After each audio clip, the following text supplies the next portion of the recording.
Manager. ನನ್ನ ಬಗ್ಗೆ ಹೇಳ್ಬೇಕಿತ್ತು ಅಂತಂದ್ರೆ ನಾನು ಸೋಮೇಶ್ವರ್ ಪಂಚಾಲ್ ಲಾಸ್ಟ್ 8 ವರ್ಷಗಳಿಂದ ನೆಟ್ಸಫ್ ನಲ್ಲಿ ಕೆಲಸ ಮಾಡ್ತಾ ಇದ್ದೀನಿ ಆಸ್ ಅ ರೀಜನಲ್ ಮ್ಯಾನೇಜರ್. ಮೊದಲು ಕರ್ನಾಟಕದಲ್ಲಿ ಕೆಲಸ ಮಾಡಿದೆ, ಆಮೇಲೆ ಮುಂಬೈಯಲ್ಲಿ ಕೆಲಸ ಮಾಡಿದೆ, ಮತ್ತೆ ಇವಾಗ ವಾಪಸ್ ಕರ್ನಾಟಕಕ್ಕೆ ಬಂದಿದ್ದೀನಿ ಕರ್ನಾಟಕ ಲೀಡರ್ಸ್ ಗಳನ್ನ ಡೆವಲಪ್ ಮಾಡೋ ಸಲುವಾಗಿ.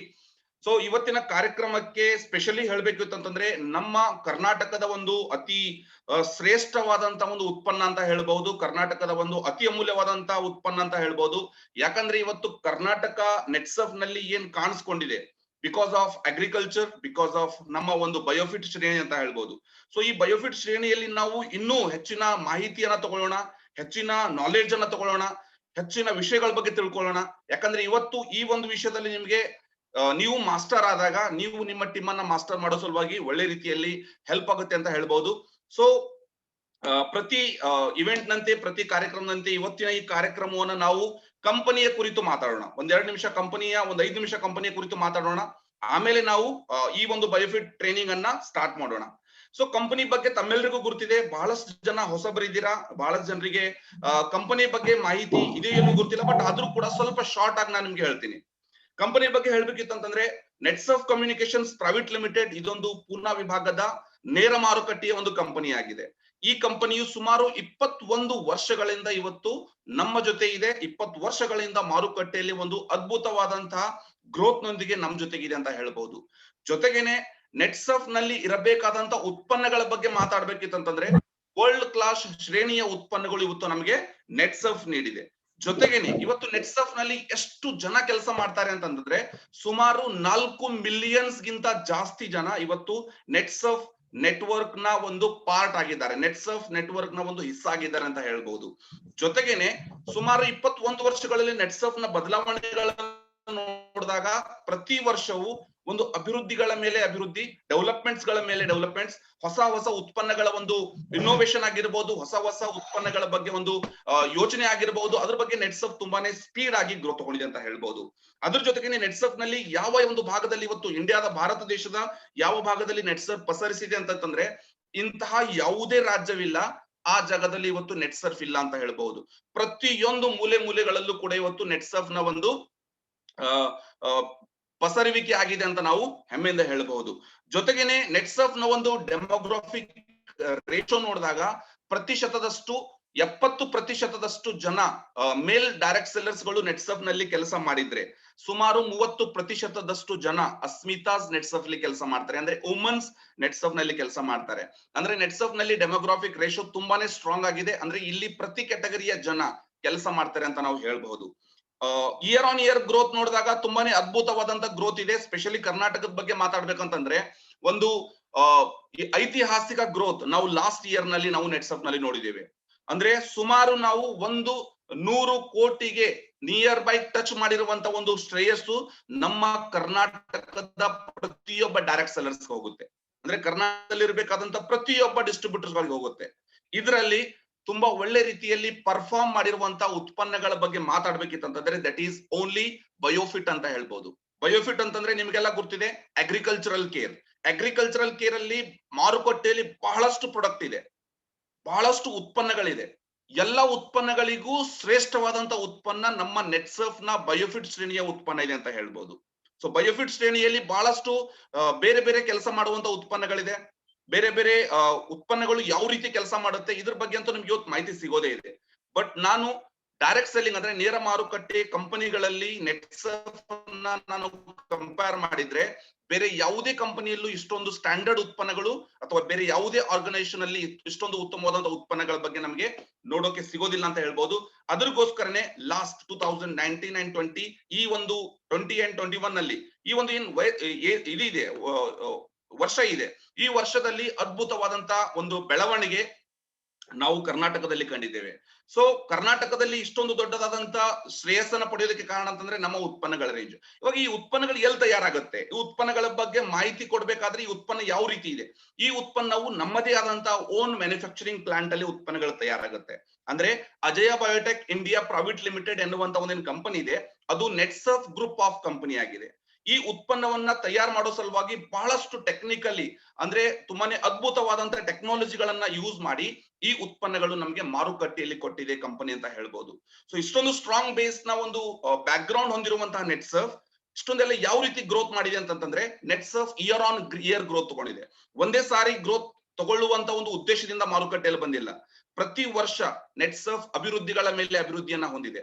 ಸೊ ಅದರ ಸಲುವಾಗಿ ಬನ್ನಿ ತಿಳ್ಕೊಳ್ಳೋಣ ಇವತ್ತಿನ ಈ ಕಂಪನಿಯ ಕುರಿತಾದ ಮಾಹಿತಿ ಸಿಕ್ತು. ಬಟ್ ಈ ಉತ್ಪನ್ನಗಳು ಏನಿದೆ, ಈ ಉತ್ಪನ್ನಗಳು ಯಾವ ರೀತಿ ಕೆಲಸ ಮಾಡುತ್ತೆ, ಈ ಉತ್ಪನ್ನಗಳ ಉಪಯೋಗ ಮಾಡುವಂತ ಮಾದರಿ ಏನಿದೆ, ಯಾವ ಉತ್ಪನ್ನ ಯಾವ ಸಮಯದಲ್ಲಿ ಯೂಸ್ ಮಾಡಬೇಕು, ಯಾವ ರೀತಿ ಯೂಸ್ ಮಾಡಿದ್ರೆ ಎಷ್ಟು ದಿವಸದಲ್ಲಿ ರಿಸಲ್ಟ್ ಬರುತ್ತೆ. ಸೊ ಈ ಎಲ್ಲಾ ಒಂದು ಗೊಂದಲಗಳನ್ನ, ಎಲ್ಲಾ ಒಂದು ಮಾಹಿತಿಗಳನ್ನ ಇವತ್ತು ನಮಗೆ ತಿಳ್ಕೊಳ್ಳುವಂತ ಒಂದು ಸುಸಂದರ್ಭ ಇದಾಗಿದೆ ಅಂತ ಹೇಳ್ಬಹುದು. ಜಾಸ್ತಿ ಸಮಯ ತಗೊಳ್ಳಾರ್ದೇನೆ ಇವತ್ತಿನ ಈ ಒಂದು ಟ್ರೈನಿಂಗ್ ಅನ್ನ ಕೊಡುವಂತ ವ್ಯಕ್ತಿಯ ಬಗ್ಗೆ ಸ್ವಲ್ಪ ಹೇಳ್ತೀನಿ. ಕರ್ನಾಟಕದ ಪ್ರಪ್ರಥಮವಾದಂತಹ ಕ್ಯಾಪ್ ಅಚೀವರ್ ಅಂತ ಹೇಳ್ಬಹುದು, ಕರೋಡ್ಪತಿ ಲೀಡರ್ ಅಂತ ಹೇಳ್ಬಹುದು. ಸೊ ಈ ವ್ಯಕ್ತಿ ಬಹಳಷ್ಟು ಟೀಮ್ ಅನ್ನ ಹೊಂದಿದ್ದಾರೆ. ಕರ್ನಾಟಕದ ಪ್ರತಿ ಭಾಗದಲ್ಲೂ ಇವರು ಟೀಮ್ ಹೊಂದಿದ್ದಾರೆ. ಮಹಾರಾಷ್ಟ್ರದ ಭಾಗದಲ್ಲೂ ಕೂಡ ಇವರು ಟೀಮ್ ಹೊಂದಿದ್ದಾರೆ. ಇವರು ಕೂಡ ಕೇವಲ ಅಗ್ರಿಕಲ್ಚರ್ ಶ್ರೇಣಿಯ ಮುಖಾಂತರ ಈ ಒಂದು ಇಂಡಸ್ಟ್ರಿ, ಈ ಒಂದು ಕಂಪನಿಗೆ ಎಂಟ್ರಿ ಕೊಡ್ತಾರೆ. ಅಗ್ರಿಕಲ್ಚರ್ ನ ಮುಖಾಂತರ, ಅಗ್ರಿಕಲ್ಚರ್ ಬೇಸ್ ನ ಮುಖಾಂತರ ಈ ಒಂದು ಕಂಪನಿಗೆ ಎಂಟ್ರಿ ಕೊಟ್ಟು ಅಗ್ರಿಕಲ್ಚರ್ ನಲ್ಲಿ ಬಹಳಷ್ಟು ಜನರಿಗೆ ನೆಟ್ಸರ್ಫ್ ಡೈರೆಕ್ಟ್ ಸೆಲ್ಲಿಂಗ್ ನ ಒಂದು ಹಿಸ್ಸಾ ಮಾಡ್ತಾರೆ, ಪಾರ್ಟ್ ಮಾಡ್ತಾರೆ. ಆ ವ್ಯಕ್ತಿ ಬೇರೆ ಯಾರು ಅಲ್ಲ, ಕರ್ನಾಟಕದವರೇ ಆದಂತಹ ನಮ್ಮ ಒಂದು ಬಿಜಾಪುರ್ ಡಿಸ್ಟ್ರಿಕ್ಟ್ ನ ವ್ಯಕ್ತಿ ಆಗಿರುವಂತಹ ನಮ್ಮ cap achiever, crorepati leader mister Santosh ಹುಸೇನಿ ಅವರನ್ನ ನಾನು ಇವತ್ತಿನ ಈ ಕಾರ್ಯಕ್ರಮಕ್ಕೆ ವೆಲ್ಕಮ್ ಮಾಡ್ತಾ ಇದ್ದೀನಿ. ಈ ಒಂದು ಟ್ರೈನಿಂಗ್ ಕೊಡೋ ಸಲುವಾಗಿ I request Mister Santosh Hussaini to continue this session. Over to you Santosh sir. Okay sir, thank you so much sir. So thank you ಎಲ್ಲರಿಗೆ. ನನ್ನ ಹೆಸರು ಬಂದ್ಬಿಟ್ಟು ಆಕ್ಚುಲಿ ಹುಸೇನಿ ಗಣಪತಿ ಕ್ಷತ್ರಿಯ. ನೆಟ್ಸರ್ಫಲ್ಲಿ ನಮಗೆ ನಾಮಕರಣ ಮಾಡಿದ್ದಾರೆ ಸಂತೋಷ್ ಹುಸೇನಿ ಗಣಪತಿ ಕ್ಷತ್ರಿಯ ಅಂತೇಳಿ. ಸೊ ಬೇಸಿಕಲಿ ನಂದು ಪ್ರಾಪರ್ ಬಿಜಾಪುರ್, ಬಟ್ ನಂದೆಲ್ಲ ಈಗ ವರ್ಕ್ ಎಲ್ಲ ಇರೋದು ಈ ಕಡೆ ದಕ್ಷಿಣ ಕರ್ನಾಟಕದಲ್ಲಿ. ನಾನು ವಾಸ ಇರೋದು ದಾವಣಗೆರೆ. ಸೊ ಇವತ್ತೆಲ್ಲ ನೆಟ್ಸರ್ಫ್ ಡಿಸ್ಟ್ರಿಬ್ಯೂಟರ್ ಇದ್ದೀರಾ, ಪ್ರತಿಯೊಬ್ಬರೆಲ್ಲ ಡಿಸ್ಟ್ರಿಬ್ಯೂಟರ್ ಇದ್ದಾರೆ ಅಂತ ನಾನು ಅಸ್ಯೂಮ್ ಮಾಡ್ತೀನಿ. ಎಲ್ಲರ ಪ್ರಾಡಕ್ಟ್ ಅನ್ನು ಯೂಸ್ ಮಾಡಿದ್ದೀರಾ. ಸೊ ಅಷ್ಟು ಜನರಿಗೆ ಪ್ರಾಡಕ್ಟ್ ಬಗ್ಗೆ ಗುರ್ತಿದೆ, ಅಂದ್ರೂ ಕೂಡ ಒಂದ್ಸರಿ ಪ್ರಾಡಕ್ಟ್ ಇನ್ಫಾರ್ಮೇಶನ್ ಕೂಡ ಹೇಳಿದ್ದಾರೆ. ಸೊ ಅದ್ರ ಬಗ್ಗೆ ನಾವು ಚರ್ಚೆ ಮಾಡೋಣ. ನೆಟ್ಸರ್ಫ್ ಅಲ್ಲಿ ಹಂಗ್ ನೋಡಿದ್ರೆ ಬಹಳಷ್ಟು ಪ್ರಾಡಕ್ಟ್ ಇದಾವೆ, 63 ಪ್ರಾಡಕ್ಟ್ಸ್ ಇದಾವೆ. ಅದರಲ್ಲಿ ನಾವು ಇವತ್ತು ಓನ್ಲಿ ಬಯೋಫಿಟ್ ಪ್ರಾಡಕ್ಟ್ ಬಗ್ಗೆ ಮಾತಾಡೋಣ. ಸೊ ಮೊದಲನೇದಾಗಿ ಬಯೋಫಿಟ್ ಪ್ರಾಡಕ್ಟ್, ನಾನು ಈ ಪ್ರಾಡಕ್ಟ್ ಅನ್ನು ನೋಡ್ತಾ ಇರೋದು ಸುಮಾರು 8 ವರ್ಷದಿಂದ ಈ ಪ್ರಾಡಕ್ಟ್ಸ್ ನಾನು ನೋಡ್ತಾ ಇದ್ದೀನಿ. ನಾನು ಯೂಸ್ ಮಾಡ್ತಾ ಇದ್ದೀನಿ, ನಮ್ಮ ಟೀಮ್ ಅಲ್ಲಿ ಕೂಡ ಎಲ್ಲರೂ ಆಲ್ರೆಡಿ ಯೂಸ್ ಮಾಡ್ತಾ ಇದ್ದಾರೆ. ಸೊ ಪ್ರಾಡಕ್ಟ್ ಬಗ್ಗೆ ನಾವು ಡಿಟೇಲ್ ಆಗಿ ಒಂದೊಂದಾಗಿ ನೋಡೋಣ. ಸೊ ಈ ಪ್ರಾಡಕ್ಟ್ ನೆಟ್ಸರ್ಫ್ ಅಲ್ಲಿ ಬಯೋಫಿಟ್ ರೇಂಜ್ ಅಲ್ಲಿ ಸುಮಾರು 11 ಪ್ರಾಡಕ್ಟ್ಸ್ ಇದಾವೆ. ಸೊ ಇವತ್ತು ನಾವೆಲ್ಲರೂ ಯೂಸ್ ಮಾಡ್ತಾ ಇರೋದು ಮ್ಯಾಕ್ಸಿಮಮ್ 9 ಪ್ರಾಡಕ್ಟ್ಸ್ ಅನ್ನು ಯೂಸ್ ಮಾಡ್ತಾ ಇದ್ದೇವೆ. ಸೊ ಒಂದೊಂದಾಗಿ ನೋಡೋಣ ಪ್ರಾಡಕ್ಟ್ಸ್ ಬಗ್ಗೆ. ಮೊದಲೇ ಪ್ರಾಡಕ್ಟ್ಸ್ ಬರುತ್ತೆ ನಮ್ಮ ಹತ್ರ ಸ್ಟಿಮ್ರಿಚ್ ಅಂತೇಳಿ.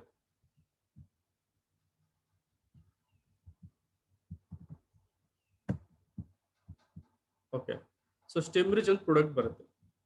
ಏನಿದೆ ಸ್ಟಿಮ್ರಿಚ್? ಸ್ಟಿಮ್ರಿಚ್ ಇದೊಂದು ಗ್ರೋತ್ ಪ್ರಮೋಟರ್ ಇದೆ. ಸೊ ಗ್ರೋತ್ ಪ್ರಮೋಟರ್ ಮಾರ್ಕೆಟ್ ಅಲ್ಲಿ ಕೂಡ ಬಹಳಷ್ಟು ಕಂಪನಿ ಗ್ರೋತ್ ಪ್ರಮೋಟರ್ ಇದೆ, ನಮ್ಮ ಹತ್ರ ಕೂಡ ಗ್ರೋತ್ ಪ್ರಮೋಟರ್ ಇದೆ. ಸೊ ನೆಟ್ಸರ್ಫ್ ಇಂದ ಸ್ಟಿಮ್ರಿಚ್ ಅಲ್ಲಿ ಅಂತದ್ದು ಏನಿದೆ ವಿಶೇಷವಾಗಿ? ಸೊ ಈ ಗ್ರೋತ್ ಪ್ರಮೋಟರ್ ಅಲ್ಲಿ ಸುಮಾರು ಮ್ಯಾಕ್ರೋ ಮತ್ತು ಮೈಕ್ರೋ ನ್ಯೂಟ್ರಿಯೆಂಟ್ಸ್ ಒಂದು ಕ್ರಾಪಿಗೆ ಏನ್ ಬೇಕು ಅಷ್ಟು ಎಲ್ಲ ಇದು ಒಂದೇ ಪ್ರೊಡಕ್ಟ್ಸ್ ಅಲ್ಲಿ ಇದಾವೆ. ಇದಕ್ಕೆ ಬೆಸ್ಟ್ ಎಕ್ಸಾಂಪಲ್ ಅಂದ್ರೆ, ಈಗ ಭೂಮಿ ಮೇಲ್ಗಡೆ ಮತ್ತು ಭೂಮಿ ಕೆಳಗಡೆ ಸುಮಾರು ಬೇರೆ ಬೇರೆ ಬೇರೆ ರೀತಿಯಿಂದ ಬೆಳೆಗಳು ಬೆಳೀತಾರೆ. ಮಾರ್ಕೆಟ್ ಅಲ್ಲಿ ಎರಡೇ ತರ ಬೆಳೆ ಬೆಳೀತಾರೆ, ಒಂದು ಭೂಮಿ ಮೇಲೆ ಬೆಳೀತಾರೆ, ಇನ್ನೊಂದು ಭೂಮಿ ಕೆಳಗೆ ಬೆಳೀತಾರೆ, ಎರಡೇ ಬೆಳೆ. ಸೊ ಈಗ ಒಂದೊಂದು ಬೆಳೆಗೆ ಸುಮಾರು 10-20 ಪ್ರಾಡಕ್ಟ್ಸ್ ಮಾರ್ಕೆಟ್ ಅಲ್ಲಿ ಸಿಗ್ತವೆ. ರೈತರಿಗೆ ಮತ್ತು ಡಿಸ್ಟ್ರಿಬ್ಯೂಟರ್ಗೆ ರೆಕಮೆಂಡ್ ಮಾಡಕ್ಕೆ ಮತ್ತು ರೈತರಿಗೆ ಯೂಸ್ ಮಾಡಕ್ಕೆ ಫುಲ್ ರೈತ ಕನ್ಫ್ಯೂಸ್ ಬರ್ತಾನೆ. ಬಟ್ ನೆಟ್ಸರ್ಫ್ ಅಲ್ಲಿ ಸಾವಿರಾರು ಎಲ್ಲ ಕ್ರಾಪ್ಗಳಿಗೆ ಒಂದೇ ಪ್ರಾಡಕ್ಟ್ ಇದೆ, ಸ್ಟಿಮ್ರಿಚ್. ಅಂತದೇನಿದೆ ಸ್ಟಿಮ್ರಿಚ್ ಅಲ್ಲಿ? ಯಾವುದೇ ಒಂದು ಬೆಳೆ ಬೆಳಿಬೇಕಂದ್ರೆ ಆ ಬೆಳೆಗೆ ಸೂಕ್ಷ್ಮ ಮತ್ತು ಅತಿ ಸೂಕ್ಷ್ಮ ಪೋಷಕಾಂಶಗಳು ಬೇಕಾಗುತ್ತೆ. ಮ್ಯಾಕ್ರೋ ಮತ್ತು ಮೈಕ್ರೋ ನ್ಯೂಟ್ರಿಯೆಂಟ್ಸ್ ಅಂತೇಳಿ ಬೇಕಾಗುತ್ತೆ. ಇದೆಲ್ಲರಿಗೂ ಗುರ್ತಿದೆ. ಏನೇನು ಬೇಕು? ಎಕ್ಸಾಂಪಲ್, ಈಗ ಭೂಮಿ ಮೇಲೆ ಬೆಳೆಂತ ಬೆಳೆಗೆ ಜಿಬ್ರೆಲಿಕ್ ಆಸಿಡ್ ಬೇಕು, ಭೂಮಿ ಒಳಗಡೆ ಬೆಳೆಂತ ಬೆಳೆಗೆ ನ್ಯಾಪ್ಥಲಿಕ್ ಆಸಿಡ್ ಬೇಕು, zinc, boron, amino acid, gibberellic acid, naphthalic acid, folic acid, ಸುಮಾರು ಬೇರೆ ಬೇರೆ ಬೇರೆ ತರ ಸೂಕ್ಷ್ಮ ಮತ್ತು ಅತಿ ಸೂಕ್ಷ್ಮ ಪೋಷಕಾಂಶಗಳು ಬೇಕಾಗುತ್ತೆ. ಬಟ್ ಸ್ಟಿಮ್ರಿಚ್ ಅಲ್ಲಿ ಒಂದು ಬೆಳೆಗೆ ಎಷ್ಟು ಪೋಷಕಾಂಶಗಳು ಬೇಕು ಅಷ್ಟು ಪೋಷಕಾಂಶಗಳು ಸ್ಟಿಮ್ರಿಚ್ ಒಂದರಲ್ಲೇ ಇದಾವೆ. ಸೊ ಈ ಪ್ರಾಡಕ್ಟ್ ನಮ್ಮ ಹತ್ರ ಬಹಳಷ್ಟು ಜನ ಯಾಕಂದ್ರೆ ಈ ಪ್ರಾಡಕ್ಟ್ ಬಂದ್ಬಿಟ್ಟು ಪೇಟೆಂಟ್ ಅಪ್ಲೈಡ್ ಪ್ರಾಡಕ್ಟ್ ಇದೆ. ಇದ್ರ ಮೇಲೆ ಇದೇ ಗ್ರೋತ್ ಪ್ರಮೋಟರ್ ಅಂತ ಹೇಳಿ ಮೆನ್ಷನ್ ಮಾಡಿದ್ದಾರೆ. ಬಟ್ ನಮ್ಮಲ್ಲಿ ಬಹಳಷ್ಟು ಜನ ರೈತರು ಇದನ್ನ ಲ್ಯಾಬ್ ಅಲ್ಲಿ ಕೂಡ ಟೆಸ್ಟ್ ಮಾಡಿದ್ದಾರೆ. ಒಂದು ಬೆಳೆಗೆ ಯಾವ ಪೋಷಕಾಂಶಗಳ ಕೊರತೆ ಇದು ಅದು 100% ಇದು ಫುಲ್ಫಿಲ್ ಮಾಡುತ್ತೆ. ಸೊ ಎಕ್ಸಾಂಪಲ್, ಯಾವುದೇನೋ ಒಂದು ಬೆಳೆ ಬೆಳಿಬೇಕಂದ್ರೆ ಫಸ್ಟ್ ಸೀಡ್ಸ್ ಬೀಜೋಪಚಾರದಿಂದ ಬೆಳೆ ಬೆಳಿತೇವೆ. ಸೊ ಯಾವುದೇ ಒಂದು ದ್ವಿದಳ ಧಾನ್ಯ ಆಗ್ಲಿ ಅಥವಾ ಏಕದಳ ಧಾನ್ಯ ಆಗ್ಲಿ ಯಾವುದೇ ಒಂದು ಬೀಜದಿಂದ ನಾವು ಬೆಳೆ ಬೆಳಿತೇವಲ್ಲ, ಆ ಬೀಜಕ್ಕೆ ಸ್ಟಿಮ್ ರಿಚ್ 1 ಲೀಟರ್ ನೀರಿಗೆ 1 ml ಹಾಕಿ ಬೀಜೋಪಚಾರ ಮಾಡಿ ನಾವು ಅದು ಬೀಜನ್ನು ಜಮೀನಲ್ಲಿ ಬಿತ್ತಿದೇವಂದ್ರೆ ನಾರ್ಮಲ್ ಆಗಿ ಇಲ್ಲಿ ಕಾಣ್ತಾ ಇದೆ ನೋಡಿ, ನಾರ್ಮಲ್ ಆಗಿ ಏನಾಗುತ್ತೆ 60 to 70% ಮಾತ್ರ ಜರ್ಮಿನೇಷನ್ ಆಗುತ್ತೆ. ಬಟ್ ಸ್ಟಿಮ್ ರಿಚ್ ಯೂಸ್ ಮಾಡಿ, ಸ್ಟಿಮ್ ರಿಚ್ ಬರೀ 1 ಲೀಟರ್ ನೀರಿಗೆ 1 ml, ಎಕ್ಸಾಂಪಲ್ ಒಂದು 5 kg ಬೀಜ ಇದೆ ಅಂದ್ರೆ ಒಂದು 5 ಲೀಟರ್ ನೀರಲ್ಲಿ 5 ml ಸ್ಟಿಮ್ ರಿಚ್ ಹಾಕಿ ಒಂದು 5 ರಿಂದ 10 ನಿಮಿಷ ಬೀಜನ ನೆನೆ ಹಾಕಿ ಭೂಮಿ ಮೇಲೆ ನಾವು ಬಿತ್ತನೆ ಮಾಡಿದ್ರೆ ಮ್ಯಾಕ್ಸಿಮಮ್ 90 to 92% ಜರ್ಮಿನೇಷನ್ ಆಗುತ್ತೆ. ನೋಡ್ರಿ, ಇದು ಬಹಳ ಇಂಪಾರ್ಟೆಂಟ್ ಇದೆ. ರೈತ ಕಷ್ಟಪಟ್ಟು ಬೀಜ ತರ್ತಾನೆ, ಬೀಜ ಸಿಕ್ಕಾಪಟ್ಟಿ ಕಾಸ್ಟ್ಲಿ ಇರುತ್ತೆ. ಆ ಬೀಜಲ್ಲಿ ಮಿನಿಮಮ್ 30 to 40% ಆ ಬೀಜ ಜರ್ಮಿನೇಷನ್ ಆಗಿಲ್ಲ ಅಂದ್ರೆ ಅಲ್ಲಿ ಫಸ್ಟ್ ಸ್ಟೇಜ್ ಅಲ್ಲೇ ರೈತರಿಗೆ ಲಾಸ್ ಆಗುತ್ತೆ. ಬಟ್ ನಮ್ಮ ಸ್ಟಿಮ್ ರಿಚ್ ಪ್ರಾಡಕ್ಟ್ ಜಸ್ಟ್ ಒಂದು 5 ರಿಂದ 10 ರೂಪಾಯಿ ಖರ್ಚಾಗುತ್ತೆ. ಇದರಲ್ಲಿ ಬೀಜೋಪಚಾರ ಮಾಡಿ ಜರ್ಮಿನೇಷನ್ ಮಾಡಿದ್ರೆ 90 to 92% ಮತ್ತೆ ಇಲ್ಲಿ ಅವರಿಗೆ 100% ಜರ್ಮಿನೇಷನ್ ಆಗುತ್ತೆ. ಇದರಲ್ಲಿ 90 to 92% ಬರ್ದಿದ್ದಾರೆ, ಬಟ್ ನನ್ನ ಎಕ್ಸ್ಪೀರಿಯನ್ಸ್ ಪ್ರಕಾರ 100% ಜರ್ಮಿನೇಷನ್ ಆಗುತ್ತೆ ಸ್ಟಿಮ್ ರಿಚ್ ಪ್ರಾಡಕ್ಟ್ ಯೂಸ್ ಮಾಡಿದ್ರೆ. ಇನ್ನೊಂದು ಏನಾಗುತ್ತೆ, ಸೊ ಜರ್ಮಿನೇಷನ್ ಆದ್ಮೇಲೆ ಆ ಬೀಜ ಸಸ್ಯ ಆಗಿ ಅಥವಾ ಗಿಡ ಆಗಿ ಮರ ಆಗಿ ಡೆವಲಪ್ಮೆಂಟ್ ಆಗ್ಬೇಕಲ್ಲ ಯಾವುದೇ ಕ್ರಾಪಿಗೆ, ಅದಕ್ಕೆ ಇಂಪಾರ್ಟೆಂಟ್ ಏನಿದಾವ್ರೆ ರೂಟ್ಸ್ ಇಂಪಾರ್ಟೆಂಟ್ ಇದೆ. ಈ ರೂಟ್ಸ್ ಡೆವಲಪ್ಮೆಂಟ್ ಆಗಕ್ಕೆ ಏನ್ ಮಾಡ್ಬೇಕ್ರಿ, ಬೇರೆ ಮತ್ತೆ ರೂಟ್ಸ್ ಡೆವಲಪ್ಮೆಂಟ್ಗೆ ಮತ್ತೆ ಬೇರೆ ಪ್ರಾಡಕ್ಟ್ ತಂದು ಯೂಸ್ ಮಾಡ್ಬೇಕು ಮಾರ್ಕೆಟ್ ಅಲ್ಲಿ. ಎಕ್ಸಾಂಪಲ್ ಅಮಿನೋ ಆಸಿಡ್ ಅದು ಹ್ಯೂಮಿಕ್ ಆಸಿಡ್ ಪ್ರಾಡಕ್ಟ್ ತಂದು ಮತ್ತೆ ಯೂಸ್ ಮಾಡ್ಬೇಕು. ಬಟ್ ಸ್ಟಿಮ್ ರಿಚ್ ಪ್ರಾಡಕ್ಟ್ ಬೀಜೋಪಚಾರ ಆದ್ಮೇಲೆ ಸಸ್ಯ ಮೇಲೆ ಬಂದ್ಮೇಲೆ 2 ರಿಂದ 3 ಎಲೆ ಕಾಣ್ತಿತ್ತಲ್ಲ, 2 ರಿಂದ 3 ಎಲೆ ಬಂದ್ಮೇಲೆ ಒಂದ್ಸರಿ ಸ್ಟಿಮ್ ರಿಚ್ ನೀವು ಸ್ಪ್ರೇ ಮಾಡಿದ್ರೆ ಸೊ ನಾರ್ಮಲ್ ಆಗಿ ಏನು ರೂಟ್ಸ್ ಡೆವಲಪ್ಮೆಂಟ್ ಆಗುತ್ತೆ ಅದಕ್ಕಿಂತಲೂ ಮೇಜರ್ ಆಗಿ 50 to 60% ಮಟ್ಟ ಎಕ್ಸ್ಟ್ರಾ ರೂಟ್ಸ್ ಡೆವಲಪ್ಮೆಂಟ್ ಆಗ್ತವೆ. ಇದು ಫಸ್ಟ್ ಸ್ಪ್ರೇಕ್ಕೆ ನಿಮ್ಗೆ ಈ ತರ ರೂಟ್ಸ್ ಡೆವಲಪ್ಮೆಂಟ್ಸ್ ಕಾಣುತ್ತೆ. ನೋಡ್ರಿ, ರೂಟ್ಸ್ ಎಷ್ಟು ಡೆವಲಪ್ಮೆಂಟ್ ಆಗ್ತವೆ, ಬಿಳಿ ಬೇರುಗಳ ಸಂಖ್ಯೆ ಎಷ್ಟು ಜಾಸ್ತಿ ಭೂಮಿಯಲ್ಲಿ ಇರ್ತವೆ ಅಷ್ಟು ಆಹಾರ ಸಪ್ಲಿಮೆಂಟ್ ಆಗುತ್ತೆ, ಫುಡ್ ಸಪ್ಲಿಮೆಂಟ್ ರೇಟ್ ಜಾಸ್ತಿ ಆಗುತ್ತೆ, ಆಟೋಮೆಟಿಕ್ ಬೆಳೆ ಚೆನ್ನಾಗಿ ಬರುತ್ತೆ. ಇದಕ್ಕೆ ಏನ್ ಮಾಡ್ಬೇಕ್ರಿ, ಜಸ್ಟ್ 1 ಲೀಟರ್ ನೀರಿಗೆ 1 ml ಸ್ಟಿಮ್ ರಿಚ್ ಯೂಸ್ ಮಾಡಿ ಸ್ಪ್ರೇ ಮಾಡಿದ್ರೆ ಇಷ್ಟು ನಿಮ್ಗೆ ವ್ಯತ್ಯಾಸ ಕಾಣಬಹುದು. ಅದ್ರ ಜೊತೆಗೆ ನೆಕ್ಸ್ಟ್ ಪ್ರೊಸೀಜರ್ ಏನಿದೆ, ಫ್ಲವರಿಂಗ್ ಡೆವಲಪ್ಮೆಂಟ್ ಆಗ್ಬೇಕು. ನೋಡ್ರಿ, ನಾನು ನಿಮ್ಗೆ ಪದೇ ಹೇಳ್ತಾ ಇದ್ದೀನಿ. ಈಗ ಫ್ಲವರ್ ಡೆವಲಪ್ಮೆಂಟ್ ಅಂದ್ರೆ ಫ್ಲವರ್ ಸೆಟ್ಟಿಂಗ್ ಆಗ್ಬೇಕು, ಕೊಂಬೆಗಳು ಜಾಸ್ತಿ ಆಗ್ಬೇಕು. ಈ ಫಸ್ಟ್ ಟಿಲ್ಲರ್ ಸಂಖ್ಯೆ ಜಾಸ್ತಿ ಆಗ್ಬೇಕು, ನಾವು ಅದಕ್ಕೆ ಕೊಂಬೆ ಅಂತೇವೆ. ಟಿಲ್ಲರ್ ಸಂಖ್ಯೆ ಜಾಸ್ತಿ ಆಗ್ಬೇಕಂದ್ರೆ ಮತ್ತೆ 2ನೇ ಸ್ಪ್ರೇ ತಗೊಂಡ್ರೆ ಆಟೋಮೆಟಿಕ್ ಆಗಿ ನಾರ್ಮಲ್ ಏನ್ ಒಂದು ಕ್ರಾಪ್ ಇದೆ, ಇಲ್ಲಿ ನೀವು ಪಿಕ್ಚರ್ ಅಲ್ಲಿ ನೋಡ್ತಾ ಇದೀರಾ. ಸೊ ಇದು ನಾರ್ಮಲ್ ಕ್ರಾಪ್ ಬರುತ್ತೆ. ನಮ್ ಸ್ಟಿಮ್ ರಿಚ್ ಯೂಸ್ ಮಾಡಿದ್ಮೇಲೆ ಸೊ ನಿಮಗೆ ಮಿನಿಮಮ್ 30% ಗಿಂತ ಜಾಸ್ತಿ ನಿಮ್ಗೆ ಟಿಲ್ಲರ್ ಸಂಖ್ಯೆ ಜಾಸ್ತಿ ಆಗುತ್ತೆ. ಟಿಲ್ಲರ್ ಸಂಖ್ಯೆ ಎಷ್ಟು ಜಾಸ್ತಿ ಆಗುತ್ತೆ ಅಷ್ಟು ನಿಮ್ಗೆ ಅದ್ರದ್ದು ಬೆನಿಫಿಟ್ಸ್ ಕೂಡ ಜಾಸ್ತಿ ಬರುತ್ತೆ. ಇದಕ್ಕೆ ಏನ್ ಮಾಡ್ಬೇಕು, ಇದಕ್ಕೆ ಕೂಡ ಸಿಂಪಲ್ ಇದೆ, 2ನೇ ಡೋಸ್ ಸ್ಟಿಮ್ ರಿಚ್ ಸ್ಪ್ರೇ ಮಾಡೋದು. ಈಗ ಟಿಲ್ಲರ್ ಜಾಸ್ತಿ ಆಯ್ತು, ಟೊಂಗೆಗಳ ಸಂಖ್ಯೆ ಜಾಸ್ತಿ ಆಯ್ತು ಅಂದ್ರೆ ಆಟೋಮೆಟಿಕ್ ಫ್ಲವರ್ ಕೂಡ ಜಾಸ್ತಿ ಆಗುತ್ತೆ. ಫ್ಲವರ್ ಎಲ್ಲಿ ಸೆಟ್ಟಿಂಗ್ ಆಗುತ್ತೆ, ಎಲ್ಲಿ ಟೊಂಗೆಗಳು ಇದಾವ ಅಲ್ಲೇ ಫ್ಲವರ್ ಸೆಟ್ಟಿಂಗ್ ಆಗುತ್ತೆ. ಬೇಸಿಕಾಗಿ ಟೊಂಗೆಗಳು ಕಮ್ಮಿ ಇದ್ರೆ ಫ್ಲವರ್ ಕೂಡ ಕಮ್ಮಿ ಸೆಟ್ಟಿಂಗ್ ಆಗುತ್ತೆ. ಸೊ ಜಾಸ್ತಿ ಫ್ಲವರ್ ಸೆಟ್ಟಿಂಗ್ ಆಗ್ಬೇಕಂದ್ರೆ 2ನೇ ಸ್ಪ್ರೇಕ್ಕೆ ನಿಮ್ಗೆ ಟಿಲ್ಲರ್ ಸಂಖ್ಯೆ ಜಾಸ್ತಿ ಆಗುತ್ತೆ, 3ನೇ ಸ್ಪ್ರೇಕ್ಕೆ ಆಟೋಮೆಟಿಕ್ ಫ್ಲವರ್ ಸಂಖ್ಯೆ ಕೂಡ ಜಾಸ್ತಿ ಆಗುತ್ತೆ. ಇಲ್ಲಿ ಇನ್ನೊಂದು ಇಂಪಾರ್ಟೆಂಟ್ ಏನಿದೆ ಗೊತ್ತಾ, ಫ್ಲವರ್ ಆಟೋಮೆಟಿಕ್ ಎಲ್ಲ ಕ್ರಾಪಿಗೆ ಒಂದು ಬೆಳೆಗೆ ಗರ್ಭಕೋಶ ರೆಡಿ ಆದ್ಮೇಲೆ ಫ್ಲವರ್ ಸೆಟ್ಟಿಂಗ್ ಆಗುತ್ತೆ. ಬಟ್ ಮೇಜರ್ ಆಗಿ ಮ್ಯಾಕ್ಸಿಮಮ್ ಫ್ಲವರ್ ಡ್ರಾಪಿಂಗ್ ಆಗುತ್ತೆ ಪ್ರತಿಯೊಂದು ಬೆಳೆಯಲ್ಲಿ. ಸೊ ಫ್ಲವರ್ ಡ್ರಾಪಿಂಗ್ ಆದ್ರೆ ಬಂದಂತ ಫ್ಲವರ್ ಅದೇನು ಯೂಸ್ ಇಲ್ಲ ರೀ. ಬಟ್ ಫ್ಲವರ್ ಸೆಟ್ಟಿಂಗ್ ಆದ್ಮೇಲೆ ಇನ್ನೊಂದ್ಸರಿ ನೀವು ಸ್ಟಿಮ್ ರಿಚ್ ಸ್ಪ್ರೇ ಮಾಡಿದ್ಮೇಲೆ 99% ಫ್ಲವರ್ ಸೆಟ್ಟಿಂಗ್ ಆಗುತ್ತೆ, ಡ್ರಾಪ್ ಆಗಂಗಿಲ್ಲ. ಸೊ ಇದರಿಂದ ರೈತ ಬಂದಂತ ಫ್ಲವರ್ ಎಲ್ಲ ಅವರು ಇದರ ಲಾಭ ತಕ್ಕೋಬಹುದು. ಫ್ಲವರ್ ಇದ್ದು ಏನಾಗುತ್ತೆ, ಫ್ರೂಟ್ ಡೆವಲಪ್ಮೆಂಟ್ಸ್ ಆಗುತ್ತೆ. ಸೊ ಬರೀ ಫ್ರೂಟ್ ಅಷ್ಟೇ ಅಲ್ಲ, ಫ್ರೂಟ್ ಕಲರ್ ಬರಬೇಕು, ಶೈನಿಂಗ್ ಬರಬೇಕು, ವೇಟ್ ಬರಬೇಕು ಮತ್ತು ಸೈಜ್ ಕೂಡ ಬರಬೇಕು ಫ್ರೂಟಿಗೆ. ಸೊ ನಾರ್ಮಲ್ ಆಗಿ ರೈತರು ಕಷ್ಟಪಟ್ಟು ಬೆಳೆ ಬೀಜಲ್ಲಿ ಹಾಕಿರ್ತಾರೆ, ಫ್ಲವರ್ ಡ್ರಾಪ್ ಆದ್ಮೇಲೆ ಆಟೋಮೆಟಿಕ್ ಫ್ರೂಟ್ಸ್ ಕೂಡ ಕಮ್ಮಿ ಆಗ್ತವೆ. ಸೊ ಸ್ಟಿಮ್ ರಿಚ್ ಯೂಸ್ ಮಾಡಿದ್ರೆ ಫ್ಲವರ್ ಜಾಸ್ತಿ ಆದ್ಮೇಲೆ ಆಟೋಮೆಟಿಕ್ ಫ್ರೂಟ್ಸ್ 100% ಫ್ರೂಟ್ ಆಗಿ ಕನ್ವರ್ಟ್ ಆಗುತ್ತೆ. ಸೊ ಆ ಫ್ರೂಟ್ ಈ ತರ ನಿಮ್ ಸ್ಕ್ರೀನ್ ಮೇಲೆ ಕಾಣ್ತಾ ಇದ್ದಾರೆ, ಎಷ್ಟು ಫ್ಲವರ್ ಇಂದ ಫ್ರೂಟಿಗೆ ಕನ್ವರ್ಟ್ ಆಗುತ್ತೆ. ಫ್ರೂಟ್ 100% ಫ್ರೂಟ್ ಎಂದು ಅಂದ್ರೆ ಹಣ್ಣು ಏನಿದೆಯಲ್ಲ ಆ ಹಣ್ಣಿಂದು ಕಲರ್, ಈ ಹಣ್ಣು ಬಂದ್ಮೇಲೆ ಆ ಹಣ್ಣು ಕಲರ್ ಬರಬೇಕು, ಆಮೇಲೆ ಹಣ್ಣಿಗೆ ಶೈನಿಂಗ್ ಬರಬೇಕು, ಆಮೇಲೆ ಹಣ್ಣಿನ ತೂಕ ಬರಬೇಕು. ಅದಕ್ಕೆ ಏನ್ ಮಾಡ್ಬೇಕು, ಸಿಂಪಲ್ ಸ್ಟಿಮ್ ರಿಚ್ ಸ್ಪ್ರೇ ಮಾಡಿದ್ರು 3ರಿಂದ 4ನೇ ಸ್ಪ್ರೇಗೆ ಆಟೋಮೆಟಿಕ್ ನಿಮ್ಗೆ ನೀವು ರೂಟ್ಸ್ ಇಂದ ಡೈರೆಕ್ಟ್ ಆಗಿ ಆ ಕ್ರಾಪ್ ಫ್ರೂಟ್ ಮಟ್ಟ ಡೆವಲಪ್ಮೆಂಟ್ ಆಯ್ತು. ಸೊ ಇದರಿಂದ ಏನಾಗುತ್ತೆ, ಆಟೋಮೆಟಿಕ್ ರೈತ ಖುಷಿ ಆಗುತ್ತೆ, ಇಳುವರಿ ಕೂಡ ಅವ್ರದ್ದು ಜಾಸ್ತಿ ಆಗುತ್ತೆ. ಸೊ ಇದಕ್ಕೆ ಸಿಂಪಲ್ ಇದೆ, 1 ಲೀಟರ್ ನೀರಿಗೆ 1 ml ಸ್ಟಿಮ್ ರಿಚ್ ಯೂಸ್ ಮಾಡಿ ಸ್ಪ್ರೇ ಮಾಡೋದು. ಮ್ಯಾಕ್ಸಿಮಮ್ ಯಾರೋ ರಿಸಲ್ಟ್ ಚೆನ್ನಾಗಿದೆ ನಾನು ಬಹಳ ಜಾಸ್ತಿ ಹಾಕಿ ಯೂಸ್ ಮಾಡ್ತೀನಿ ಅಂದ್ರೂ 1.5 ml ಹಾಕಿ ನೀವು ಇದ್ರಾಗ ಯೂಸ್ ಮಾಡ್ಬೋದು. ಸೊ ಹಂಗಂತೇಳಿ ಬಹಳ ಆರ್ಗಾನಿಕ್ ಇದೆ, ಯಾವುದೇ ತರ ಸೈಡ್ ಎಫೆಕ್ಟ್ ಇಲ್ಲ. ನೀವು 1 ಲೀಟರ್ ನೀರಿಗೆ 10 ml ಹಾಕಿ ಯೂಸ್ ಮಾಡಿದ್ರು ಕೂಡ ಬೆಳೆಗೆ ಸೈಡ್ ಎಫೆಕ್ಟ್ ಆಗಲ್ಲ. ಬಟ್ 10 ml 5 ml 20 ml ಹಾಕಿದ್ರೆ ಏನು ಪ್ರಯೋಜನ ಇಲ್ಲ. ಮ್ಯಾಕ್ಸಿಮಮ್ ಕಂಪನಿ ರೆಕಮೆಂಡೇಶನ್ ಇದೆ 1 ml. ಸೊ ನಾವು ಡಿಸ್ಟ್ರಿಬ್ಯೂಟರ್ 1.5 ml ಮಟ್ಟ ಪರ್ ಲೀಟರ್ ವಾಟರ್ ನಾವು ಹಾಕಿ ಯೂಸ್ ಮಾಡ್ಬೋದು. ಅದಕ್ಕಿಂತ ಜಾಸ್ತಿ ಯೂಸ್ ಮಾಡಿದ್ಮೇಲೆ ಜಾಸ್ತಿ ರಿಸಲ್ಟ್ ಬರುತ್ತೆ ಅಂತೇಳಿ ಸುಮ್ಮನೆ ಔಷಧ ಮತ್ತು ದುಡ್ಡು ಎರಡು ವೇಸ್ಟ್ ಆಗುತ್ತೆ. 1.5 ml ಹಾಕಿ ನಾವು ಯೂಸ್ ಮಾಡ್ಬೋದು, ಬೆಸ್ಟ್ ರಿಸಲ್ಟ್ ಬರುತ್ತೆ. ಸೊ ಇನ್ನೊಂದು ಏನಾಗುತ್ತೆ, ಸ್ಟಿಮ್ ರಿಚ್ ಬಗ್ಗೆ ಇನ್ನೊಂದು ಸ್ವಲ್ಪ ಮಾತಾಡೋದು. ಸ್ಟಿಮ್ ರಿಚ್ ಇದೆಲ್ಲಲ್ಲಿ ಕೆಲಸ ಮಾಡುತ್ತೆ. ಸ್ಟಿಮ್ ರಿಚ್ ಯಾವುದೇ ಬೆಳೆ ಇರಲ್ರಿ, ಆ ಬೆಳೆಗೆ ನೀವು ಡಿಸ್ಟ್ರಿಬ್ಯೂಟರ್ ಫೀಲ್ಡ್ ಮೇಲೆ ಹೋದ್ಮೇಲೆ ಆ ಬೆಳೆಗೆ ರೈತ ಕೇಳ್ತಾರೆ ಯಾವ ಟೈಮ್ ಅಲ್ಲಿ ಹೊಡಿಬೇಕು, ಯಾವ ಸ್ಟೇಜ್ ಅಲ್ಲಿ ಹೊಡಿಬೇಕು. ಪ್ರತಿ ಒಂದು ಸ್ಟೇಜ್ ಅಲ್ಲಿ ಕೂಡ ಸ್ಟಿಮ್ ರಿಚ್ ಯೂಸ್ ಮಾಡಬಹುದು. ಫ್ಲವರಿಂಗ್ ಸ್ಟೇಜ್ ಅಲ್ಲಿ ಯೂಸ್ ಮಾಡಬಹುದು, ಟಿಲ್ಲರ್ಸ್ ಸ್ಟೇಜ್ ಅಲ್ಲಿ ಯೂಸ್ ಮಾಡಬಹುದು, ಲೀಪ್ ಡೆವಲಪ್ಮೆಂಟ್ ಯೂಸ್ ಮಾಡಬಹುದು, ಕುಡಿಗಳ ಸಂಖ್ಯೆ ಜಾಸ್ತಿ ಬರ್ಬೇಕಂತ ಯೂಸ್ ಮಾಡಬಹುದು, ಅಥವಾ ಫ್ರೂಟ್ ಡೆವಲಪ್ಮೆಂಟ್ ಕೂಡ ಯೂಸ್ ಮಾಡಬಹುದು. ಸೊ ಯಾವ ತರ ಸೈಡ್ ಎಫೆಕ್ಟ್ ಎಲ್ಲ ಸ್ಟಿಮ್ ರಿಚ್ ಪ್ರಾಡಕ್ಟ್ ಯೂಸ್ ಮಾಡಿದ್ಮೇಲೆ, ಸೊ ನಮ್ ಧಾರವಾಡ ಯೂನಿವರ್ಸಿಟಿಯಿಂದ ಸರ್ಟಿಫೈಡ್ ಇದೆ, ಸ್ಟಿಮ್ ರಿಚ್ ಪ್ರಾಡಕ್ಟ್ ಯೂಸ್ ಮಾಡಿದ್ಮೇಲೆ ಮಿನಿಮಮ್ 24% ಎಕ್ಸ್ಟ್ರಾ ಈಲ್ಡ್ ಬರುತ್ತೆ. ಬಟ್ ನಮ್ ಎಕ್ಸ್ಪೀರಿಯನ್ಸ್ ಪ್ರಕಾರ ಇದರಿಂದ ಈಲ್ಡ್ 40% ಜಾಸ್ತಿ ಈಲ್ಡ್ ಬಂದಿದೆ ಸ್ಟಿಮ್ ರಿಚ್ ಪ್ರಾಡಕ್ಟ್ ಯೂಸ್ ಮಾಡಿದ್ಮೇಲೆ. ಸೊ ಇದ್ರ ಜೊತೆಗೆ ನಮ್ಮ ಹತ್ರ ಇನ್ನೊಂದು ಪ್ರಾಡಕ್ಟ್ ಇದೆ, ಬಯೋ 99 ಅಂತ. ಈ ಪ್ರಾಡಕ್ಟ್ ಬಗ್ಗೆ ಮಾರ್ಕೆಟ್ ನಾಗ ಎಲ್ಲರಿಗೂ ಬಹಳ ಚೆನ್ನಾಗಿ ಗೊತ್ತು. ಎಲ್ಲರಿಗೆ ಒಂದು ಸಿಂಪಲ್ ವರ್ಡ್ ಇದೆ, ಗಮ್ಮು ಸ್ಟಿಕ್ಕರ್ ಅಂತ ಹೇಳಿ ಅಡ್ಡಾಡ್ತಾರೆ. ಪ್ರತಿಯೊಬ್ಬರ ಸಾಮಾನ್ಯ ರೈತರು ಕೂಡ ಅಥವಾ ಎಲ್ಲರೂ ಯಾವುದೇ ಔಷಧ ಸ್ಪ್ರೇ ಮಾಡ್ಬೇಕಂದ್ರೆ ಗಮ್ ತೊಗೊಂಡ್ ಬರ್ರಿ, ಅಂಟು ತೊಗೊಂಡ್ ಬರ್ರಿ, ಸ್ಟಿಕ್ಕರ್ ತೊಗೊಂಡ್ಬಿಡ್ರಿ ಅಂತಾರೆ. ಅದು ಮಾರ್ಕೆಟ್ ಅಲ್ಲಿ ಕೂಡ ಸಿಗ್ತವೆ. ಸೊ ನಮ್ಮ ಹತ್ರ ಬಯೋ 99 ಒಂದು ಪ್ರಾಡಕ್ಟ್ ಇದೆ. ಈ ಪ್ರಾಡಕ್ಟ್ ವಿಶೇಷ ಏನಿದೆ, ಯಾವುದೇ ಒಂದು ಬೆಳೆಗೆ ನಾವು ಪ್ರಾಡಕ್ಟ್ ಸ್ಪ್ರೇ ಮಾಡ್ಬೇಕಂದ್ರೆ ಕೆಮಿಕಲ್ ಆಗಿರ್ಲಿ ಅಥವಾ ಆರ್ಗಾನಿಕ್ ಆಗಲಿ, ಮೇಜರ್ ಕೆಮಿಕಲ್ ಪ್ರಾಡಕ್ಟ್ ಅಲ್ಲಿ ಪೆಟ್ರೋಲಿಯಂ ಬೇಸ್ ಇರೋದ್ರಿಂದ ಆ ಲಿಕ್ವಿಡ್ ಅಥವಾ ಆ ಪ್ರಾಡಕ್ಟ್ ನೀರಲ್ಲಿ ಸರಿಯಾಗಿ ಮಿಕ್ಸ್ ಆಗಂಗಿಲ್ಲ.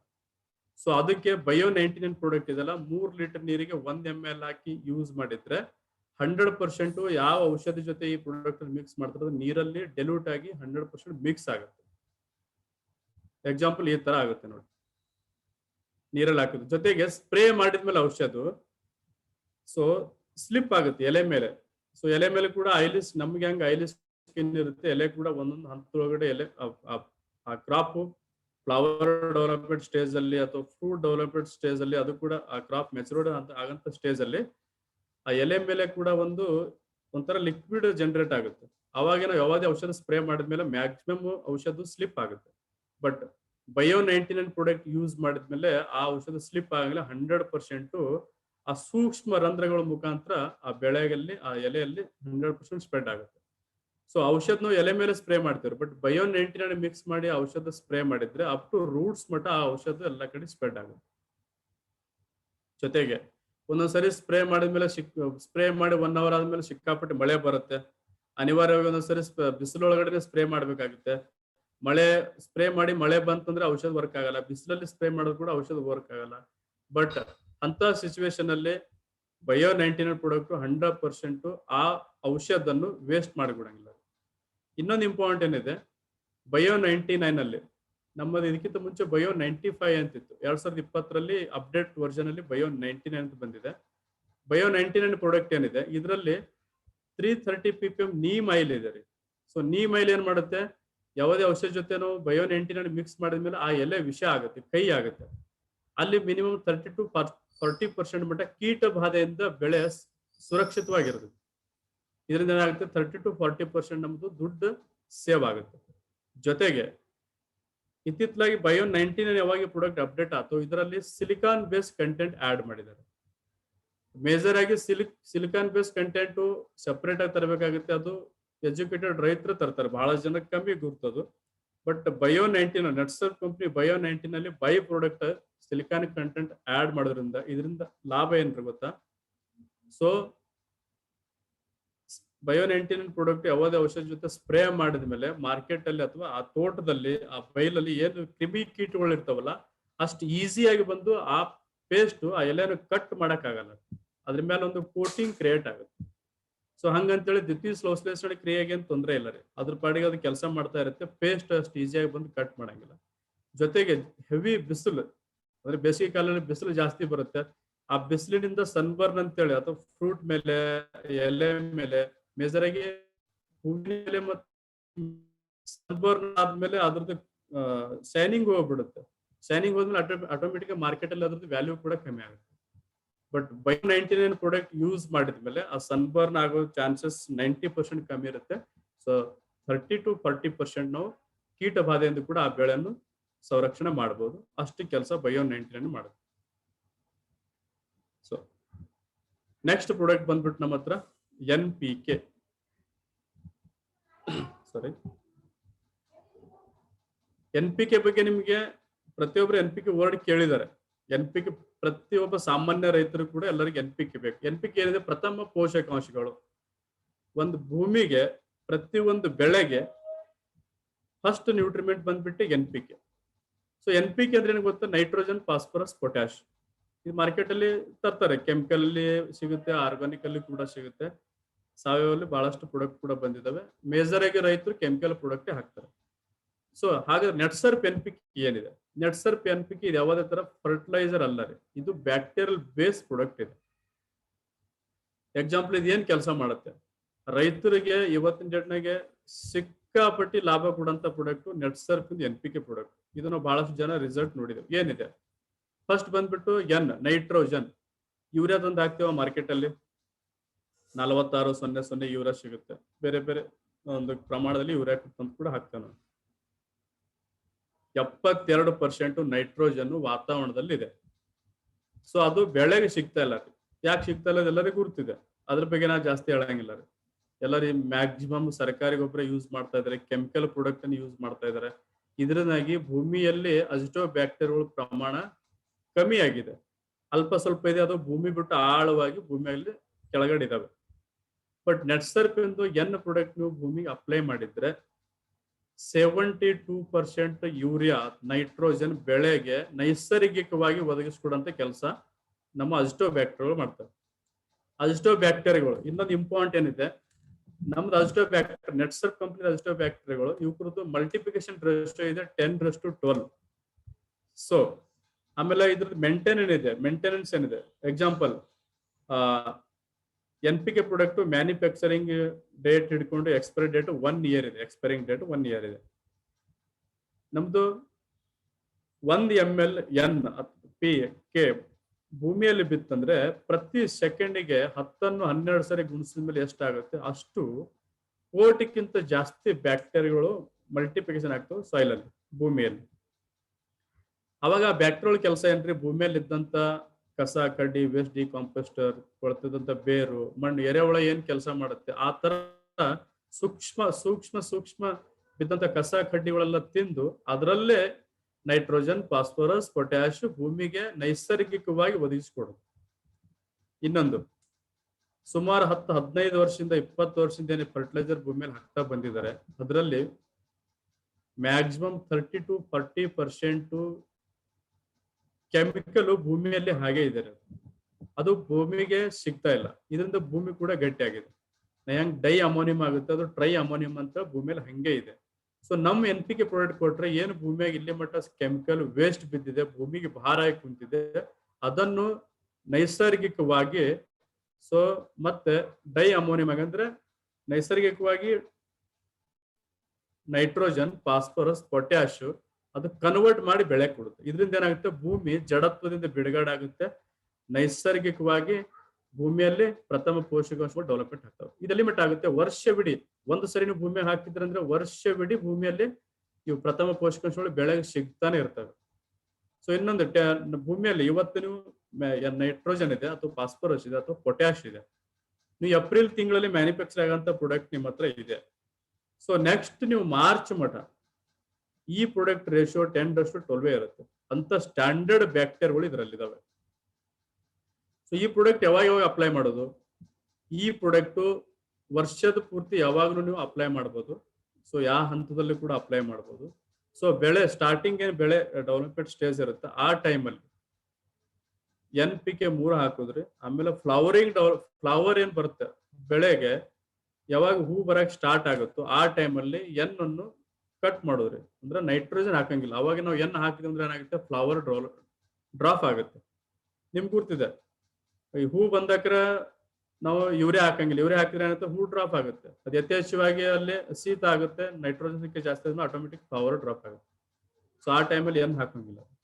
ಅವಾಗ ಪೀಕೆ ಹಾಕೋದು. ಫ್ಲವರ್ ಬಂದ್ಮೇಲೆ ಎನ್ ಬಂದ್ ಮಾಡೋದು, ಪೀಕೆ ಹಾಕೋದು. ಸೊ ಅವಾಗ ಫ್ಲವರ್ ಇಂದ ಫ್ರೂಟಿಗೆ ಡೆವಲಪ್ಮೆಂಟ್ ಆಗುತ್ತೆ.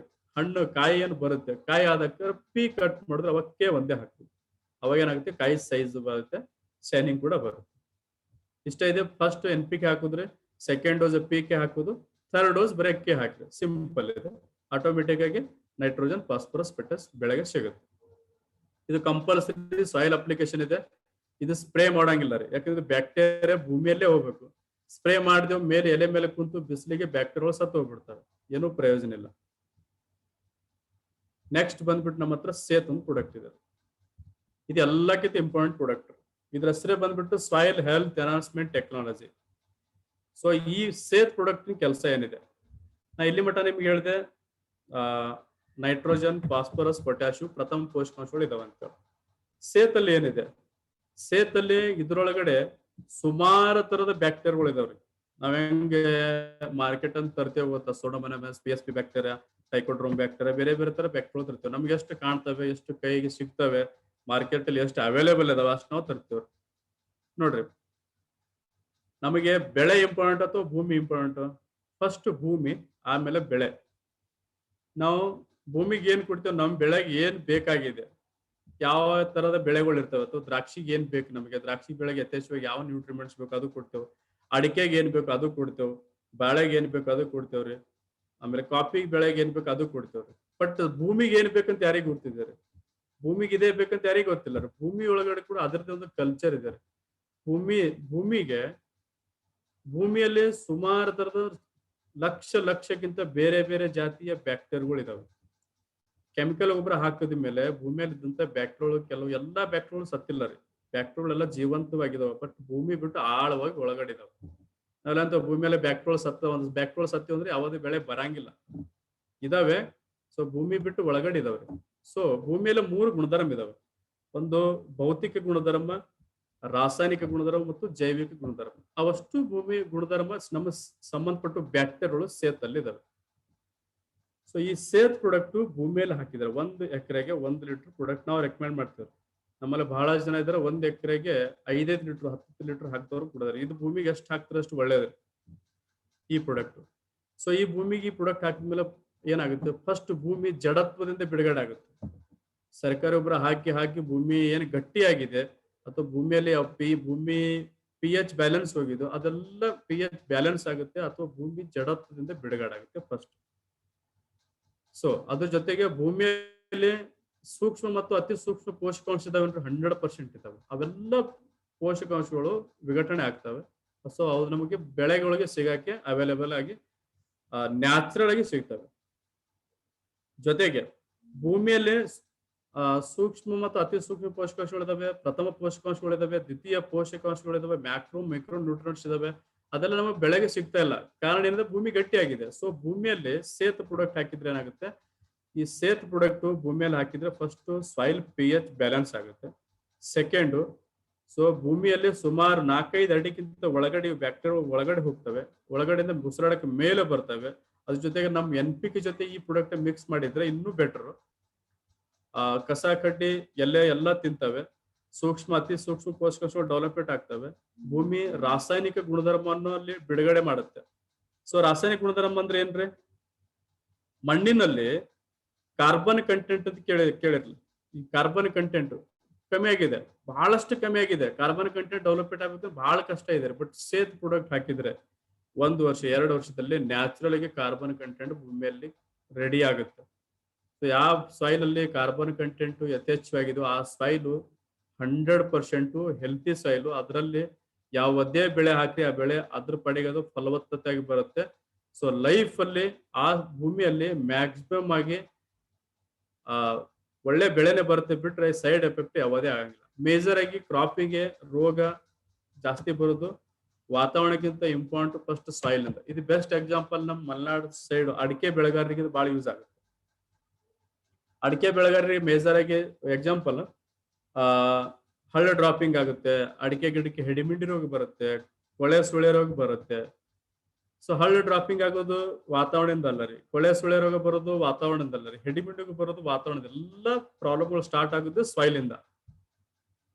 ಸಾಯಿಲ್ ಫರ್ಟಿಲಿಟಿ ಚೆನ್ನಾಗಿತ್ತಂದ್ರೆ ಆಟೋಮೆಟಿಕ್ ಆಗಿ ಬೆಳೆ ಚೆನ್ನಾಗಿ ಬರುತ್ತೆ. ಅದಕ್ಕೆ ಬೆಸ್ಟ್ ರಾಮಬಾಣ ಅಂದ್ರೆ ನಮ್ ಸೇತ್ ಪ್ರಾಡಕ್ಟ್. ನಾನು ನಿಮ್ಗೆ ಸಿಂಪಲ್ ಆಗಿ ಹೇಳ್ತಾ ಇದ್ದೆ ನಮ್ಮ ಕನ್ನಡ ಒಳಗಡೆ. ಇದ್ರ ಬಗ್ಗೆ ಸೇತ್ ಬಗ್ಗೆ ಹೇಳಕ್ ಕುಂತ್ರೆ ಒನ್ ಡೇ ಬೇಕಾಗುತ್ತೆ. ಅಷ್ಟು ಕಲ್ಚರ್ ಡೆವಲಪ್ಮೆಂಟ್ ಬ್ಯಾಕ್ಟೀರಿಯಾಗಳು ಸೇತಲ್ಲಿ ಇದಾವೆ. ಇದು ಕೂಡ ಸ್ಟಿಮ್ರಿಜ್ ತರ ಪೇಟೆಂಟ್ ಅಪ್ಲೈಡ್ ಪ್ರಾಡಕ್ಟ್ ಇದೆ. ಸೊ ಈ ಪ್ರಾಡಕ್ಟ್ ಇಂದ ನಾವು ಗೊಬ್ಬರ ಕೂಡ ರೆಡಿ ಮಾಡಬಹುದು. ಎಕ್ಸಾಂಪಲ್ ಈಗ ಒಂದು ಲೋಡ್ ತಿಪ್ಪಿ ಗೊಬ್ಬರ ಅಥವಾ ಬೇರೆ ಬೇರೆ ಗೊಬ್ಬರ ಎಲ್ಲ ತರಬೇಕಂದ್ರೆ ಬಹಳ ಕಷ್ಟ ಇದೆ, ದುಡ್ಡು ಜಾಸ್ತಿ ಹೋಗುತ್ತೆ, ದುಡ್ಡು ಕೊಟ್ಟರು ಕ್ವಾಲಿಟಿ ಗೊಬ್ಬರ ಸಿಗಂಗಿಲ್ಲ. ಸೊ ನಮ್ ಜಮೀನಿದ್ದಂತ ವೇಸ್ಟ್ ಕಾಂಪೋಸರ್ ಏನಿದೆ ಅದರಲ್ಲಿ ಸೇತ್ ಪ್ರಾಡಕ್ಟ್ ಹಾಕಿದ್ರೆ 3-4 ತಿಂಗಳಲ್ಲಿ ಅಥವಾ 5-6 ತಿಂಗಳಲ್ಲಿ ಅದು ಗೊಬ್ಬರ ರೆಡಿ ಆಗುತ್ತೆ. ಅದೇ ನೀವು ಗೊಬ್ಬರ ಕೂಡ ಬೆಳೆಗೆ ಹಾಕ್ಬೋದು. ಇಷ್ಟೆಲ್ಲ ಜಂಜಟ್ ಮಾಡೋಕ್ಕಿಂತ ಡೈರೆಕ್ಟ್ ಆಗಿ 1 ಎಕರೆಗೆ ವರ್ಷಕ್ಕೆ 2-3 ಲೀಟರ್ ನೀವು ಸೇತ್ ಹಾಕಿದ್ರೆ automatic soil structure culture full change ಆಗುತ್ತೆ. ಸಾಯಿಲ್ ಫರ್ಟಿಲಿಟಿ ಕೂಡ ಚೆನ್ನಾಗುತ್ತೆ, ಸಾಯಿಲ್ pH ಬ್ಯಾಲೆನ್ಸ್ ಆಗುತ್ತೆ. ಸೊ ಆಟೋಮೆಟಿಕ್ ಆಗಿ ಸಾಯಿಲ್ pH, ಮಣ್ಣಿನ ಫರ್ಟಿಲಿಟಿ, ಮಣ್ಣಿನ ಫಲವತ್ತತೆ ಚೇಂಜ್ ಆತಂದ್ರೆ ಕ್ರಾಪ್ ಯಾವ್ದಿರ್ಲಿ, ಬೆಳೆ ಯಾವ್ದಿರ್ಲಿ, ಬೆಳೆ ಅದ್ರ ಪಾಡಿಗೆ ಮಸ್ತಾಗಿ ಬರ್ತದೆ. ಸೊ ಇದು ಯೂಸ್ ಮಾಡೋ ಪ್ರಮಾಣ ಇದೆ.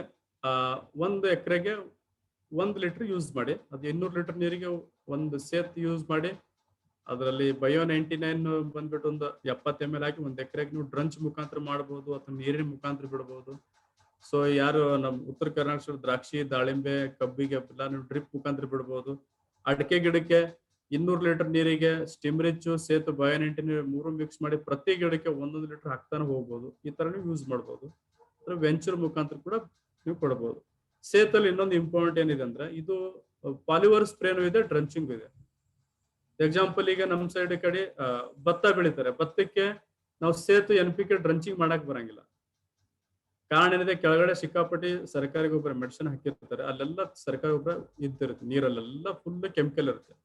ಅದ್ರಲ್ಲಿ ನಾವು ಸೇತ್ ಹಾಕಿದ್ರೆ ಏನಾಗುತ್ತೆ, ನ್ಯೂಟ್ರಲ್ ಆಗ್ಬಿಡುತ್ತೆ, ಬ್ಯಾಕ್ಟೀರಿಯಾ ಸತ್ತು ಹೋಗ್ಬಿಡ್ತಾವೆ. ಅಂತ ಟೈಮಲ್ಲಿ ಸೇತನ್ನು ಸ್ಪ್ರೇ ಕೂಡ ಮಾಡಬಹುದು. 1 ಲೀಟರ್ ನೀರಿಗೆ 1.5 ml ಸೇತ್ ಹಾಕಿ ನೀವು ಸ್ಪ್ರೇ ಮಾಡಬಹುದು. ಅದು ಕೂಡ ಸೇಮ್ ರಿಸಲ್ಟ್ ಬರುತ್ತೆ. ಅನಿವಾರ್ಯ ಇದ್ದಂತ ಟೈಮಲ್ಲಿ ಸೇತನ್ನು ಸ್ಪ್ರೇ ಮಾಡಬಹುದು. ಸೊ ಮ್ಯಾಕ್ಸಿಮಮ್ ಆಗಿ ಎಷ್ಟು ಸಾಧ್ಯ ಆಗುತ್ತೋ ಅಷ್ಟು ಡ್ರಂಚಿಂಗ್ ಮಾಡಿದ್ರೆ ಒಳ್ಳೇದು. ನಮ್ಮ ಹತ್ರ ನೆಕ್ಸ್ಟ್ ಪ್ರಾಡಕ್ಟ್ ಬಂದ್ಬಿಟ್ಟು ಇಂಟ್ಯಾಕ್ಟ್. ಇದು ಪಿಕ್ಚರ್ ಚೇಂಜ್ ಆಗಿದೆ. ಸೊ ಇಂಟ್ಯಾಕ್ಟ್ ಆಕ್ಚುಲಿ ಬೇರೆ ಪಿಕ್ಚರ್ ಇದೆ. ಇಂಟ್ಯಾಕ್ಟ್ ಏನಿದೆ ನೋಡಿ, ನೆಟ್ಸರ್ಪ್ ಅಲ್ಲಿ ಎಷ್ಟು ಬಯೋಫಿಟ್ ಪ್ರಾಡಕ್ಟ್ ಇದಾವಲ್ಲ, ಇವಷ್ಟು ಪ್ರಾಡಕ್ಟ್ ಪ್ಯಾಕೇಜ್ ಕರೆಕ್ಟ್ ಆಗಿ ಫಾರ್ಮರ್ ಹತ್ರ ಹೋದ್ರೆ ಫಾರ್ಮರ್ಗೆ ಯಾವುದೇ ತರ ಪ್ರಾಬ್ಲಮೇ ಬರಂಗಿಲ್ಲ ರೀ. ನೆಮ್ಮದಿಯಾಗಿ ಅವನು ಫಾರ್ಮರ್ ಅವನು ಬೆಳೆ ತೆಗಿಬಹುದು. ಎಕ್ಸಾಂಪಲ್ ಇಂಟ್ಯಾಕ್ಟ್ ಇದೆ. ಇಂಟ್ಯಾಕ್ಟ್ ಏನಿದೆ, ಇದು ಸಕ್ಕಿಂಗ್ ಪೇಸ್ಟ್ ಮೇಲೆ ಕೆಲಸ ಮಾಡುತ್ತೆ. ನೋಡ್ರಿ, ಒಂದು ಬೆಳೆ ಡೆವಲಪ್ಮೆಂಟ್ ಆಗಬೇಕಂದ್ರೆ ಬೇಸಿಕ್ ಸ್ಟೇಜ್ ಅಲ್ಲಿ, ಅಂದ್ರೆ ಬೆಳೆ 2 ತಿಂಗಳು 3 ತಿಂಗಳು 4 ತಿಂಗಳು ಈ ತರಕಾರಿಗಳಿಗೆ ಅಥವಾ ಅಡಿಕೆ ಬೆಳೆಗೆ ಹಿಂಗಾರು ಬರೋ ಟೈಮಲ್ಲಿ, ಅಡಿಕೆ ಎಲ್ಲ ಕೊಯ್ಲೆಲ್ಲ ಇಳಿಸಿದ್ಮೇಲೆ ಹಿಂಗಾರ ಬರುತ್ತಲ್ಲ ಆ ಟೈಮಲ್ಲಿ, ದ್ರಾಕ್ಷಿ ಕಟಿಂಗ್ ಆಗಿ ದ್ರಾಕ್ಷಿ ಫ್ಲವರಿಂಗ್ ಸ್ಟೇಜ್ ಅಲ್ಲಿ ಏನು ಬರುತ್ತೆ ಆ ಟೈಮಲ್ಲಿ, ಕಬ್ಬು ಸ್ಟಾರ್ಟಿಂಗ್ ಬೆಳೆ ಟೈಮಲ್ಲಿ, ಪ್ರತಿಯೊಂದು ಬೆಳೆ ಅಥವಾ ದಾಳಿಂಬು ಫ್ಲವರ್ ಬಿಡುವಂತ ಟೈಮಲ್ಲಿ ಥ್ರಿಪ್ಸು, ಮೈಟ್ಸು, ಸಕ್ಕಿಂಗ್ ಪೇಸ್ಟ್ ಈ ತರ ಕೀಟ ಬಾಧೆಗಳು ಜಾಸ್ತಿ ಇರುತ್ತೆ ಪ್ರತಿಯೊಂದು ಬೆಳೆಗೆ. ಯಾಕಂದ್ರೆ ಆ ಟೈಮಲ್ಲಿ ಕೀಟ ಬಾಧೆಗಳು ಜಾಸ್ತಿ ಇರುತ್ತೆ. ಯಾವಾಗ ಬೆಳೆ ಆ ಗರ್ಭವನ್ನು ಹೊರಗೆ ಹಾಕುತ್ತೆ ಎಲೆ ಮುಖಾಂತರ ಅಥವಾ ಹೂವಿನ ಮುಖಾಂತರ, ಆ ಟೈಮಲ್ಲಿ ಕೀಟ ಬಾಧೆಗಳ ಸಂಖ್ಯೆ ಜಾಸ್ತಿ ಇರುತ್ತೆ. ಸೊ ಅಂತ ಟೈಮಲ್ಲಿ ಸ್ಟಿಮ್ರಿಚ್ 1 ಲೀಟರ್ ನೀರಿಗೆ 2 ml ಯೂಸ್ ಮಾಡಿ ಮಿಕ್ಸ್ ಮಾಡಿದ್ರೆ, ಸೊ ಮಿನಿಮಮ್ ನಿಮಗೆ ಕೆಮಿಕಲ್ 8 ರಿಂದ 10-12 ದಿವಸ ಕೆಲಸ ಮಾಡುತ್ತೆ. ಬಟ್ ಇಂಟ್ಯಾಕ್ಟ್ ನಿಮಗೆ ಮಿನಿಮಮ್ 30 ದಿವಸ ಮಟ್ಟ ಯಾವುದೇ ತರ ಕೀಟ ಬಾಧೆಯಿಂದ ಬೆಳೆಗೇನು ಹಾನಿ ಆಗುತ್ತೋ ಅದು ಹಾನಿ ಮಾಡಿಬಿಡಂಗಿಲ್ಲ. ಯಾವುದೇ ತರ ಕೀಟ ಬೆಳೆ ಮೇಲೆ ಕುಂತಂದ್ರೂ ಕೂಡ ಆ ಕೀಟ ಆ ಬೆಳೆಗೆ ಕಚ್ಚಂಗಿಲ್ಲ ರೀ, ಅಥವಾ ಅದಕ್ಕೆ ರಸ ಇರುವಂತ ಕೆಲಸ ಮಾಡಂಗಿಲ್ಲ. ಯಾಕಂದ್ರೆ ಅದ್ಮೇಲೆ ಇಂಟ್ಯಾಕ್ಟ್ ಈ ತರ ಕೋಟಿಂಗ್ ಆಗುತ್ತೆ. ಆ ಕೀಟ ಬಂದು ಅದ್ರ ಮೇಲೆ ಏನೋ ಚುಸ್ತು ಅಥವಾ ಕಚ್ತಂದ್ರೆ ಅದು ಆಟೋಮೆಟಿಕ್ ಕೀಟ ಸತ್ತೋಗ್ಬಿಡುತ್ತೆ.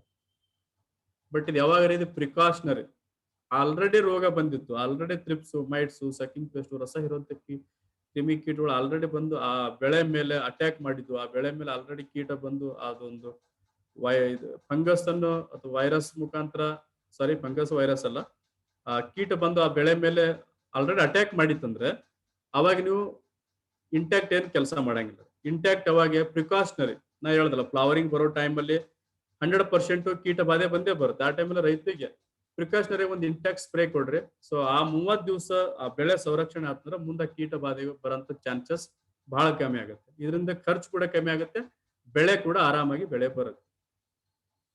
ಇಂಟ್ಯಾಕ್ಟ್ ಕೆಲಸ. ಸೊ ನೆಕ್ಸ್ಟ್ ಪ್ರಾಡಕ್ಟ್ ಬಂದ್ಬಿಟ್ಟು ನಮ್ಮ ಹತ್ರ ರ್ಯಾಪಪ್.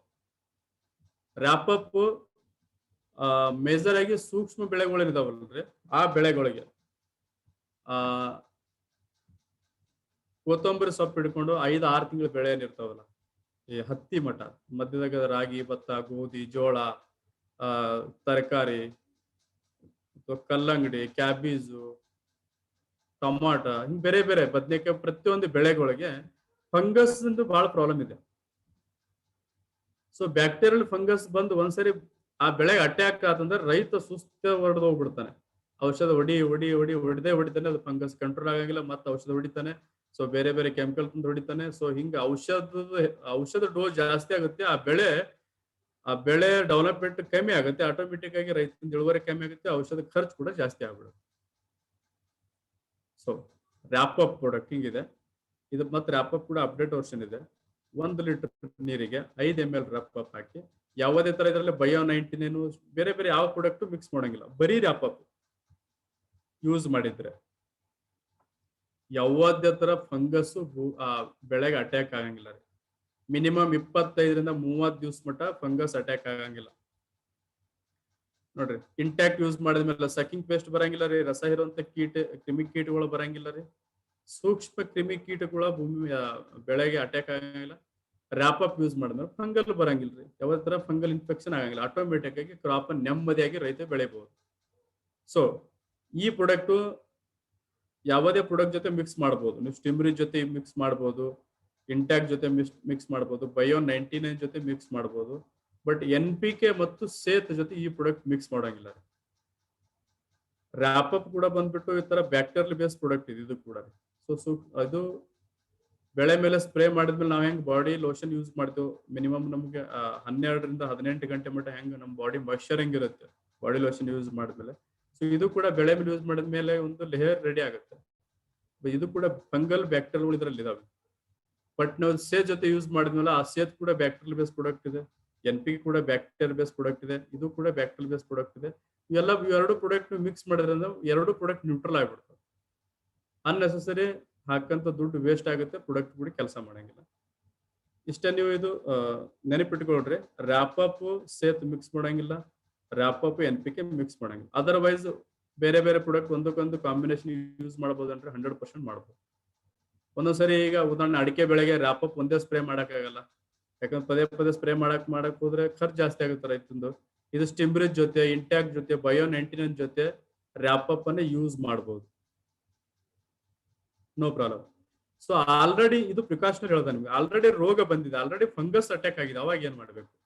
ಆಲ್ರೆಡಿ ಫಂಗಸ್ ಅಟ್ಯಾಕ್ ಆಗಿತ್ತಂದ್ರೆ ರ್ಯಾಪಪ್ ಪ್ರಾಡಕ್ಟ್, ಎಕ್ಸಾಂಪಲ್ ಶುಂಠಿಗೆ ಜಾಸ್ತಿ ಕೊಳೆ ರೋಗ, ಸುಳೆ ಕೊಳೆ ರೋಗ ಈ ತರ ಜಾಸ್ತಿ ಬರುತ್ತೆ. ಸೊ ರ್ಯಾಪಪ್ 1 ಲೀಟರ್ ನೀರಿಗೆ 5 ml ಬರೀ ರ್ಯಾಪಪ್ ಅಷ್ಟೇ, ಇದ್ರ ಜೊತೆ ಬೇರೆ ಏನು ಮಿಕ್ಸ್ ಮಾಡಲ್ಲ, ಬರೀ ರ್ಯಾಪಪ್ 2-3 ಸರಿ ಯೂಸ್ ಮಾಡಿದ್ರಿಂದ ಆ ಫಂಗಲ್ ಏನು ಆಲ್ರೆಡಿ ಡಿಸೀಸ್ ಬಂದಿದೆ ಅದು ಕಂಟ್ರೋಲಿಗೆ ಬರುತ್ತೆ. ರ್ಯಾಪಪ್ ಪ್ರಾಡಕ್ಟ್ ಯೂಸ್ ಮಾಡಿ ಮಿನಿಮಮ್ 2-3 ಸರಿ ಸ್ಪ್ರೇ ಮಾಡಬೇಕು. ಡೋಸ್ ಬಂದ್ಬಿಟ್ಟು 5 ml ಕಂಪಲ್ಸರಿ ಹಾಕ್ಬೇಕು. ಇದ್ರ ಡೋಸ್ ಕಮ್ಮಿ ಹಾಕಿದ್ರೆ ರಿಸಲ್ಟ್ ಬರಂಗಿಲ್ಲ, ಮಿನಿಮಮ್ 5 ml ಹಾಕ್ಲೇಬೇಕು. ನೆಕ್ಸ್ಟ್ ಪ್ರಾಡಕ್ಟ್ ಬಂದ್ಬಿಟ್ಟು ಪೆಟ್ ಲೋಷನ್.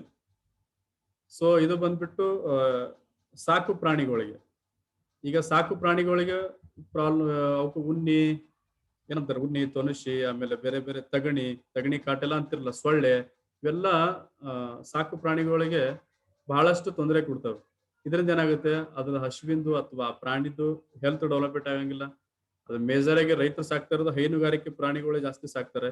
ಹಸು, ದನ, ಕರ, ಎಮ್ಮೆ, ಕುರಿಗಳು ಸಾಕ್ತಿರ್ತಾರೆ. ಅವಾಗ ಆಟೋಮೆಟಿಕ್ ಹಸುಗಳ ಸಂಖ್ಯೆ ಜಾಸ್ತಿ ಇತ್ತು, ಎಮ್ಮೆಗಳ ಸಂಖ್ಯೆ ಜಾಸ್ತಿ ಇತ್ತು ಅಂದ್ರೆ ಅಲ್ಲಿ ಸ್ವಲ್ಪ ಗಲೀಜ್ ಆಗ್ತಿರ್ತೈತೆ. ಆಟೋಮೆಟಿಕ್ ಸೊಳ್ಳೆ, ತೊನಸಿ, ಕೀಟ ಬಾಧೆಗಳು ಜಾಸ್ತಿ ಆಗೇ ಆಗ್ತವೆ. ಅದಕ್ಕೆ ಮಾಡ್ಬೇಕಾಗುತ್ತೆ, ರೈತರು ಬೇರೆ ಬೇರೆ ಕೆಮಿಕಲ್ ಪ್ರಾಡಕ್ಟ್ ಅನ್ನು ಯೂಸ್ ಮಾಡ್ತಾರೆ.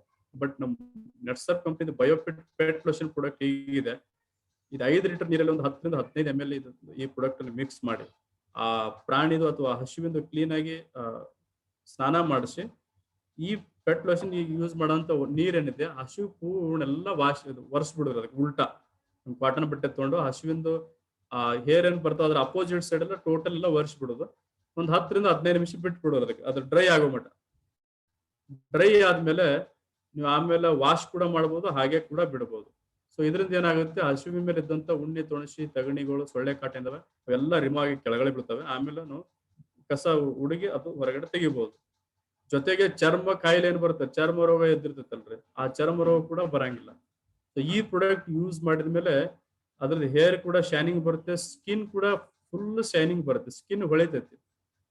ಸಣ್ಣ ಸಣ್ಣ ಸಣ್ಣ ಸಣ್ಣ ಅದ್ರೊಳಗಡೆ ಕಣ್ಣಿಗೆ ಕಾಣರಂತ ಉಣ್ಣಿ ಕೂಡ ಅದ್ರಲ್ಲಿ ಇದ್ದಿರ್ತವೆ. ಅದು ಕಚ್ತಾ ಇದ್ದಕ್ರೆ ಹಸುವಿಗೆ ಫುಲ್ ಡಿಸ್ಟರ್ಬ್ ಆಗುತ್ತೆ. ಅವಾಗ ಮಿಲ್ಕ್ ಡೆವಲಪ್ಮೆಂಟ್ ಕೂಡ ಅದ್ರಲ್ಲಿ ಆಗಂಗಿಲ್ಲ. ಈ ಪ್ರಾಡಕ್ಟ್ ಯೂಸ್ ಮಾಡಿದ ಮೇಲೆ ಹಸು ಹೆಲ್ತ್ ಚೆನ್ನಾಗಿರುತ್ತೆ, ಜೊತೆಗೆ ಹಸು ಶೈನಿಂಗ್ ಕೂಡ ಇರುತ್ತೆ. ಇದರಿಂದ ಯಾವುದೇ ತರ ಸೈಡ್ ಎಫೆಕ್ಟ್ ಇಲ್ಲ ರೀ. ನೀವು ವಾರದಲ್ಲಿ 2 ರಿಂದ 3 ಸರಿ ಯೂಸ್ ಮಾಡಬಹುದು. ಇದು ಕಾಸ್ಟ್ ಕೂಡ ಕಮ್ಮಿ ಇದೆ. ಒಂದ್ಸರಿ ರೈತ ಇದಕ್ಕೆ ತಗೊಂಡಂದ್ರೆ ಮಿನಿಮಮ್ 1 ವರ್ಷ ಬರುತ್ತೆ ಈ ಪ್ರಾಡಕ್ಟ್. ಒಂದು ಹಸು ತಗೊಂಡ್ರೆ 550 ರೂಪಾಯಿ ಇದೆ, 175 ml ಇದೆ. ಸೊ ಮಿನಿಮಮ್ ನೀವು ರೈತ ಒಂದು ಹಸುವಿಗೆ 1 ವರ್ಷ ಮಟ್ಟ ಬರುತ್ತೆ. ನೆಕ್ಸ್ಟ್ ಬಂದ್ಬಿಟ್ಟು ನಮ್ಮ ಹತ್ರ CFC ಒಂದು ಪ್ರಾಡಕ್ಟ್ ಇದೆ. ನೀವೆಲ್ಲ ನಮ್ಮ ಕಂಪನಿದು ಹೆಲ್ತ್ ಕೇರ್ ಪ್ರಾಡಕ್ಟ್ ಎಲ್ಲ ಯೂಸ್ ಮಾಡ್ತಿರ್ಬೋದು. ಅದ್ರ ಬಗ್ಗೆ ನೀವು ಎಲ್ಲರಿಗೆ ರೆಕಮೆಂಡ್ ಕೂಡ ಮಾಡ್ತೀರಾ. ಸೊ ನಮಗೆ ಹಂಗೆ vitamins, minerals, proteins, enzymes, iron content ಎಲ್ಲ ಬೇಕು. ಅದೇ ತರ ಹಸುವಿಗೆ ಕೂಡ ಬೇಕ್ರಿ. ಸೊ ನಮ್ ಡಯಟ್ಸ್ ಹೆಂಗಿದೆ ಸೇಮ್ ಹಸುವಿನ ಕೂಡ ಅಷ್ಟೇ ಡಯಟ್ಸ್ ಇದಾರೆ. ಹಸುವಿಗೆ ಕೂಡ ಹಸಿ ಮೇವು ಮತ್ತು ಒಣ ಮೇವು, ಅದಕ್ಕೆ ವಿಟಮಿನ್ಸ್, ಪ್ರೋಟೀನ್, ಮಿನರಲ್ಸ್, ಕ್ಯಾಲ್ಸಿಯಂ, ಈ ಟೋಟಲ್ ಎಲ್ಲ ಪೋಷಕಾಂಶಗಳು ಹಸುವಿಗೆ ಕೂಡ ಬೇಕು. ಬಟ್ ಇವತ್ತಿನ ಡೇಟ್ ಅಲ್ಲಿ ಏನಾಗ್ತಾ ಇದಾರೆ ತಮ್ಮೆಲ್ಲರಿಗೂ ಗುರುತಿದೆ. ಸೊ ಅದ್ರ ಸಲ ನಮ್ಮ ಹತ್ರ ಒಂದು ಪ್ರಾಡಕ್ಟ್ ಬಂದಿದೆ CFC ಅಂತ, CFC ಮತ್ತು CFC ಪ್ಲಸ್ ಅಂತ. ಈ ಪ್ರಾಡಕ್ಟ್ ಏನಿದೆ ವಿಟಮಿನ್ಸ್ ಇದಾವೆ, ಪ್ರೋಟೀನ್ಸ್, ಎಂಜೈಮ್ಸ್, ಹರ್ಬ್ಸ್, ಆಮೇಲೆ ಪ್ರಿಬಯೋಟಿಕ್ ಮತ್ತು ಪ್ರೋಬಯೋಟಿಕ್ ಅಂತ 2 ಕಂಟೆಂಟ್ ಇದಾವೆ, ಮಿನರಲ್ಸ್ ಇದಾವೆ, ನ್ಯೂಟ್ರಿಮೆಂಟ್ಸ್ ಕೂಡ ಈ ಪ್ರಾಡಕ್ಟ್ ಅಲ್ಲಿ ಇದೆ. ನಾರ್ಮಲಿ ಹಸುವಿಗೆ ಏನಾಗುತ್ತೆ, ಹಸು ಅಂದ್ರೆ ಹಸು ಒಂದೇ ಅಲ್ಲ, ಬೇರೆ ಬೇರೆ ಪ್ರಾಡಕ್ಟ್. ಎಕ್ಸಾಂಪಲ್ ಹಸುವಿಂದ ಹೇಳ್ತಾ ಇದೀನಿ ನಾನು ನಿಮ್ಗೆ. ಡೈಲಿ ಹಾಲು ತೆಗೆದು ಅದರಿಂದ ವಿಟಮಿನ್ ಸಿ, ಕ್ಯಾಲ್ಸಿಯಂ ಕಮ್ಮಿ ಆಗುತ್ತೆ, ಡಿ ವಿಟಮಿನ್ ಕಮ್ಮಿ ಆಗುತ್ತೆ. ಆಟೋಮೆಟಿಕ್ ಹಸು ಬಗ್ಗುತ್ತೆ, ಡುಬ್ಬ ಅದ್ರದ್ದು ಒಳಗಡೆ ಹೋಗುತ್ತೆ.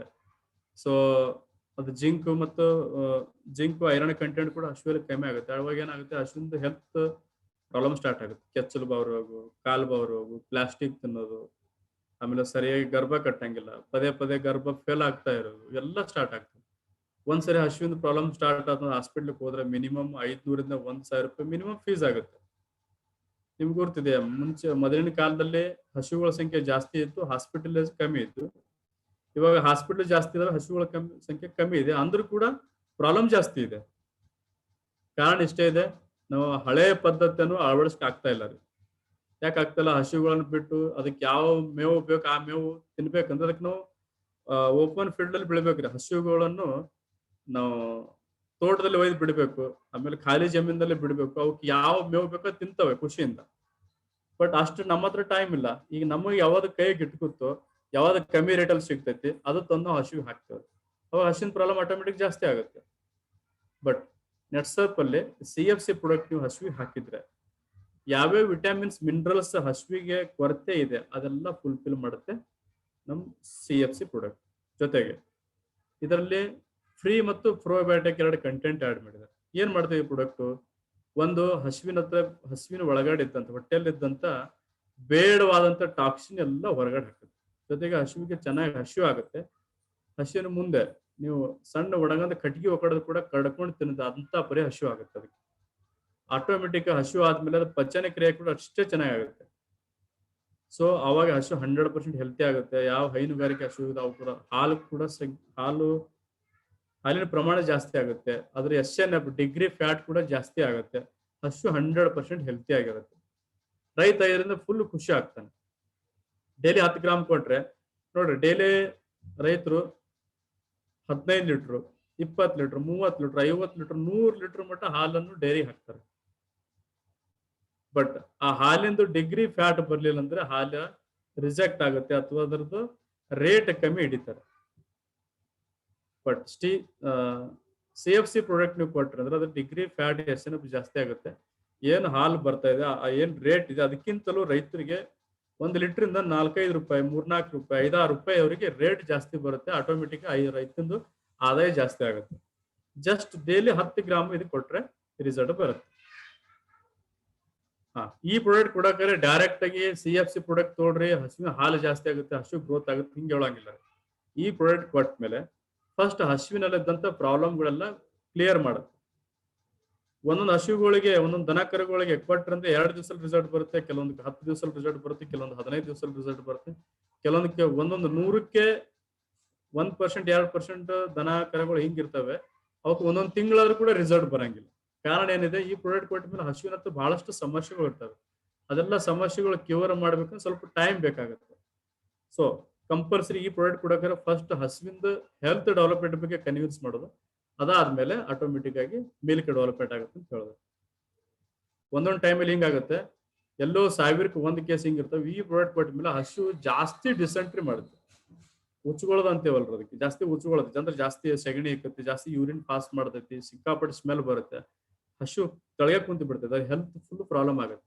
ಹೇಗಾಗುತ್ತೆ, ಬಹಳಷ್ಟು ಬೇಡವಾದ ಟಾಕ್ಸಿನ್ ಎಲ್ಲ ಹಸುವಿನ ಹೊಟ್ಟೆಯಲ್ಲಿ ಇರುತ್ತೆ. ಆ ಟೈಮಲ್ಲಿ ಏನ್ ಮಾಡೋದು, CFC 2-3 ದಿವಸದಲ್ಲಿ ಈ ರಿಸಲ್ಟ್ ಬಂತು, ಫಾರ್ಮರ್ ಫೋನ್ ಮಾಡಿದ್ರೆ CFC ಸ್ಟಾಪ್ ಮಾಡಿ ಅನ್ನೋದು, ಆಟೋಮೆಟಿಕ್ ಡಾಕ್ಟರ್ಗೆ ತೋರಿಸೋದ್ರೆ ಅದು ಹಸು ಮತ್ತೆ ಕ್ಲಿಯರ್ ಆದ್ಮೇಲೆ 15 ಡೇಸ್ ಅಥವಾ 20 ಡೇಸ್ ಆದ್ರೆ ಮತ್ತೆ ರಿಟರ್ನ್ ಈ CFC ಪ್ರಾಡಕ್ಟ್ ಕಂಟಿನ್ಯೂ ಮಾಡೋದು. ಓವರಾಲ್ ಆಗಿ ರೈತರಿಗೆ ಈ ಪ್ರಾಡಕ್ಟ್ ಡೈಲಿ 10 ಗ್ರಾಮ್ ಒಂದು ಹಸುವಿಗೆ ಯೂಸ್ ಮಾಡಿದ್ರೆ ರೈತಂದು ಇಳುವರಿ, ಒಂದು ಹಾಲಿನ ಇಳುವರಿ ಜಾಸ್ತಿ ಆಗುತ್ತೆ, ಒಂದು ಆದಾಯ ಕೂಡ ಜಾಸ್ತಿ ಆಗುತ್ತೆ. ಸೇಮ್ ಇದೇ ತರ ಕುರಿ ಸಾಕಾಣಿಕೆಯವ್ರಿಗೆ ಕೊಡ್ಬೋದು, ಕೋಳಿ ಸಾಕಾಣಿಕೆಯವ್ರಿಗೆ ಕೊಡ್ಬೋದು. ಕುರಿಗಳಿಗೆ ಡೈಲಿ 2-3 ಗ್ರಾಮ್ ಸಾಕಾಗುತ್ತೆ. ಬೇಸಿಗೆ ಟೈಮಲ್ಲಿ 1-2 ಗ್ರಾಮ್ ಕೊಡೋದು. ಬೇಸಿಗೆ ಟೈಮಲ್ಲಿ ಹೀಟ್ ಸ್ವಲ್ಪ ಜಾಸ್ತಿ ಇರುತ್ತೆ, ಅವಾಗ ಕುರಿದ ಮಾಂಸ ಜಾಸ್ತಿ ಆಗುತ್ತೆ, ಅದ್ರ ಹೆಲ್ತ್ ಕೂಡ ಜಾಸ್ತಿ ಆಗುತ್ತೆ. ಅದೇ ತರ ಪೋಲ್ಟ್ರಿ ಫಾರ್ಮ್ ಕೂಡ ಈ ಪ್ರಾಡಕ್ಟ್ ಅನ್ನು ಕೊಡಬಹುದು.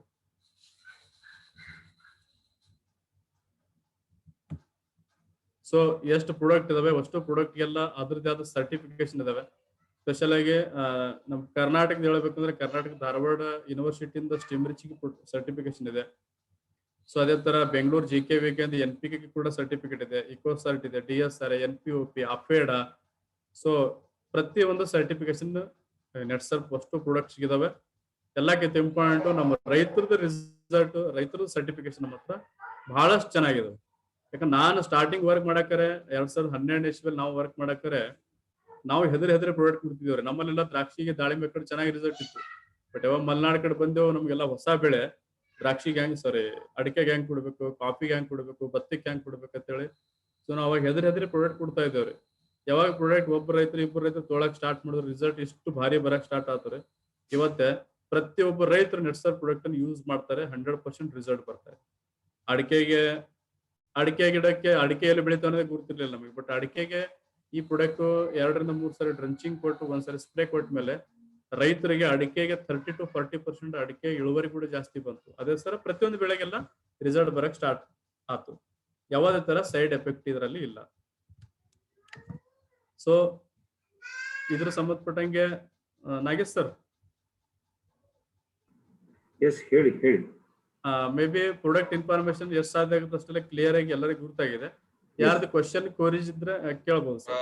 S sir, Santosh sir, thank you for your great information. ತುಂಬಾ ಒಳ್ಳೆ ರೀತಿಯಲ್ಲಿ ಇನ್ಫಾರ್ಮೇಶನ್ ಕೊಟ್ರಿ. ಅಗ್ರಿಕಲ್ಚರ್ ಅಲ್ಲಿ ನಮ್ಮ ಉತ್ಪನ್ನಗಳು ಎಷ್ಟು ಸ್ಟ್ರಾಂಗ್ ಇದೆ, ನಮ್ಮ ಉತ್ಪನ್ನಗಳಿಂದ ಇಲ್ಲಿ ತನಕ ನಿಮಗ್ ಗುರ್ತಿದೆ ಲಾಸ್ಟ್ 2012 ಇಂದ ಇಲ್ಲಿ ತನಕ ಯೂಸ್ ಮಾಡ್ತಾ ಇದ್ರೆ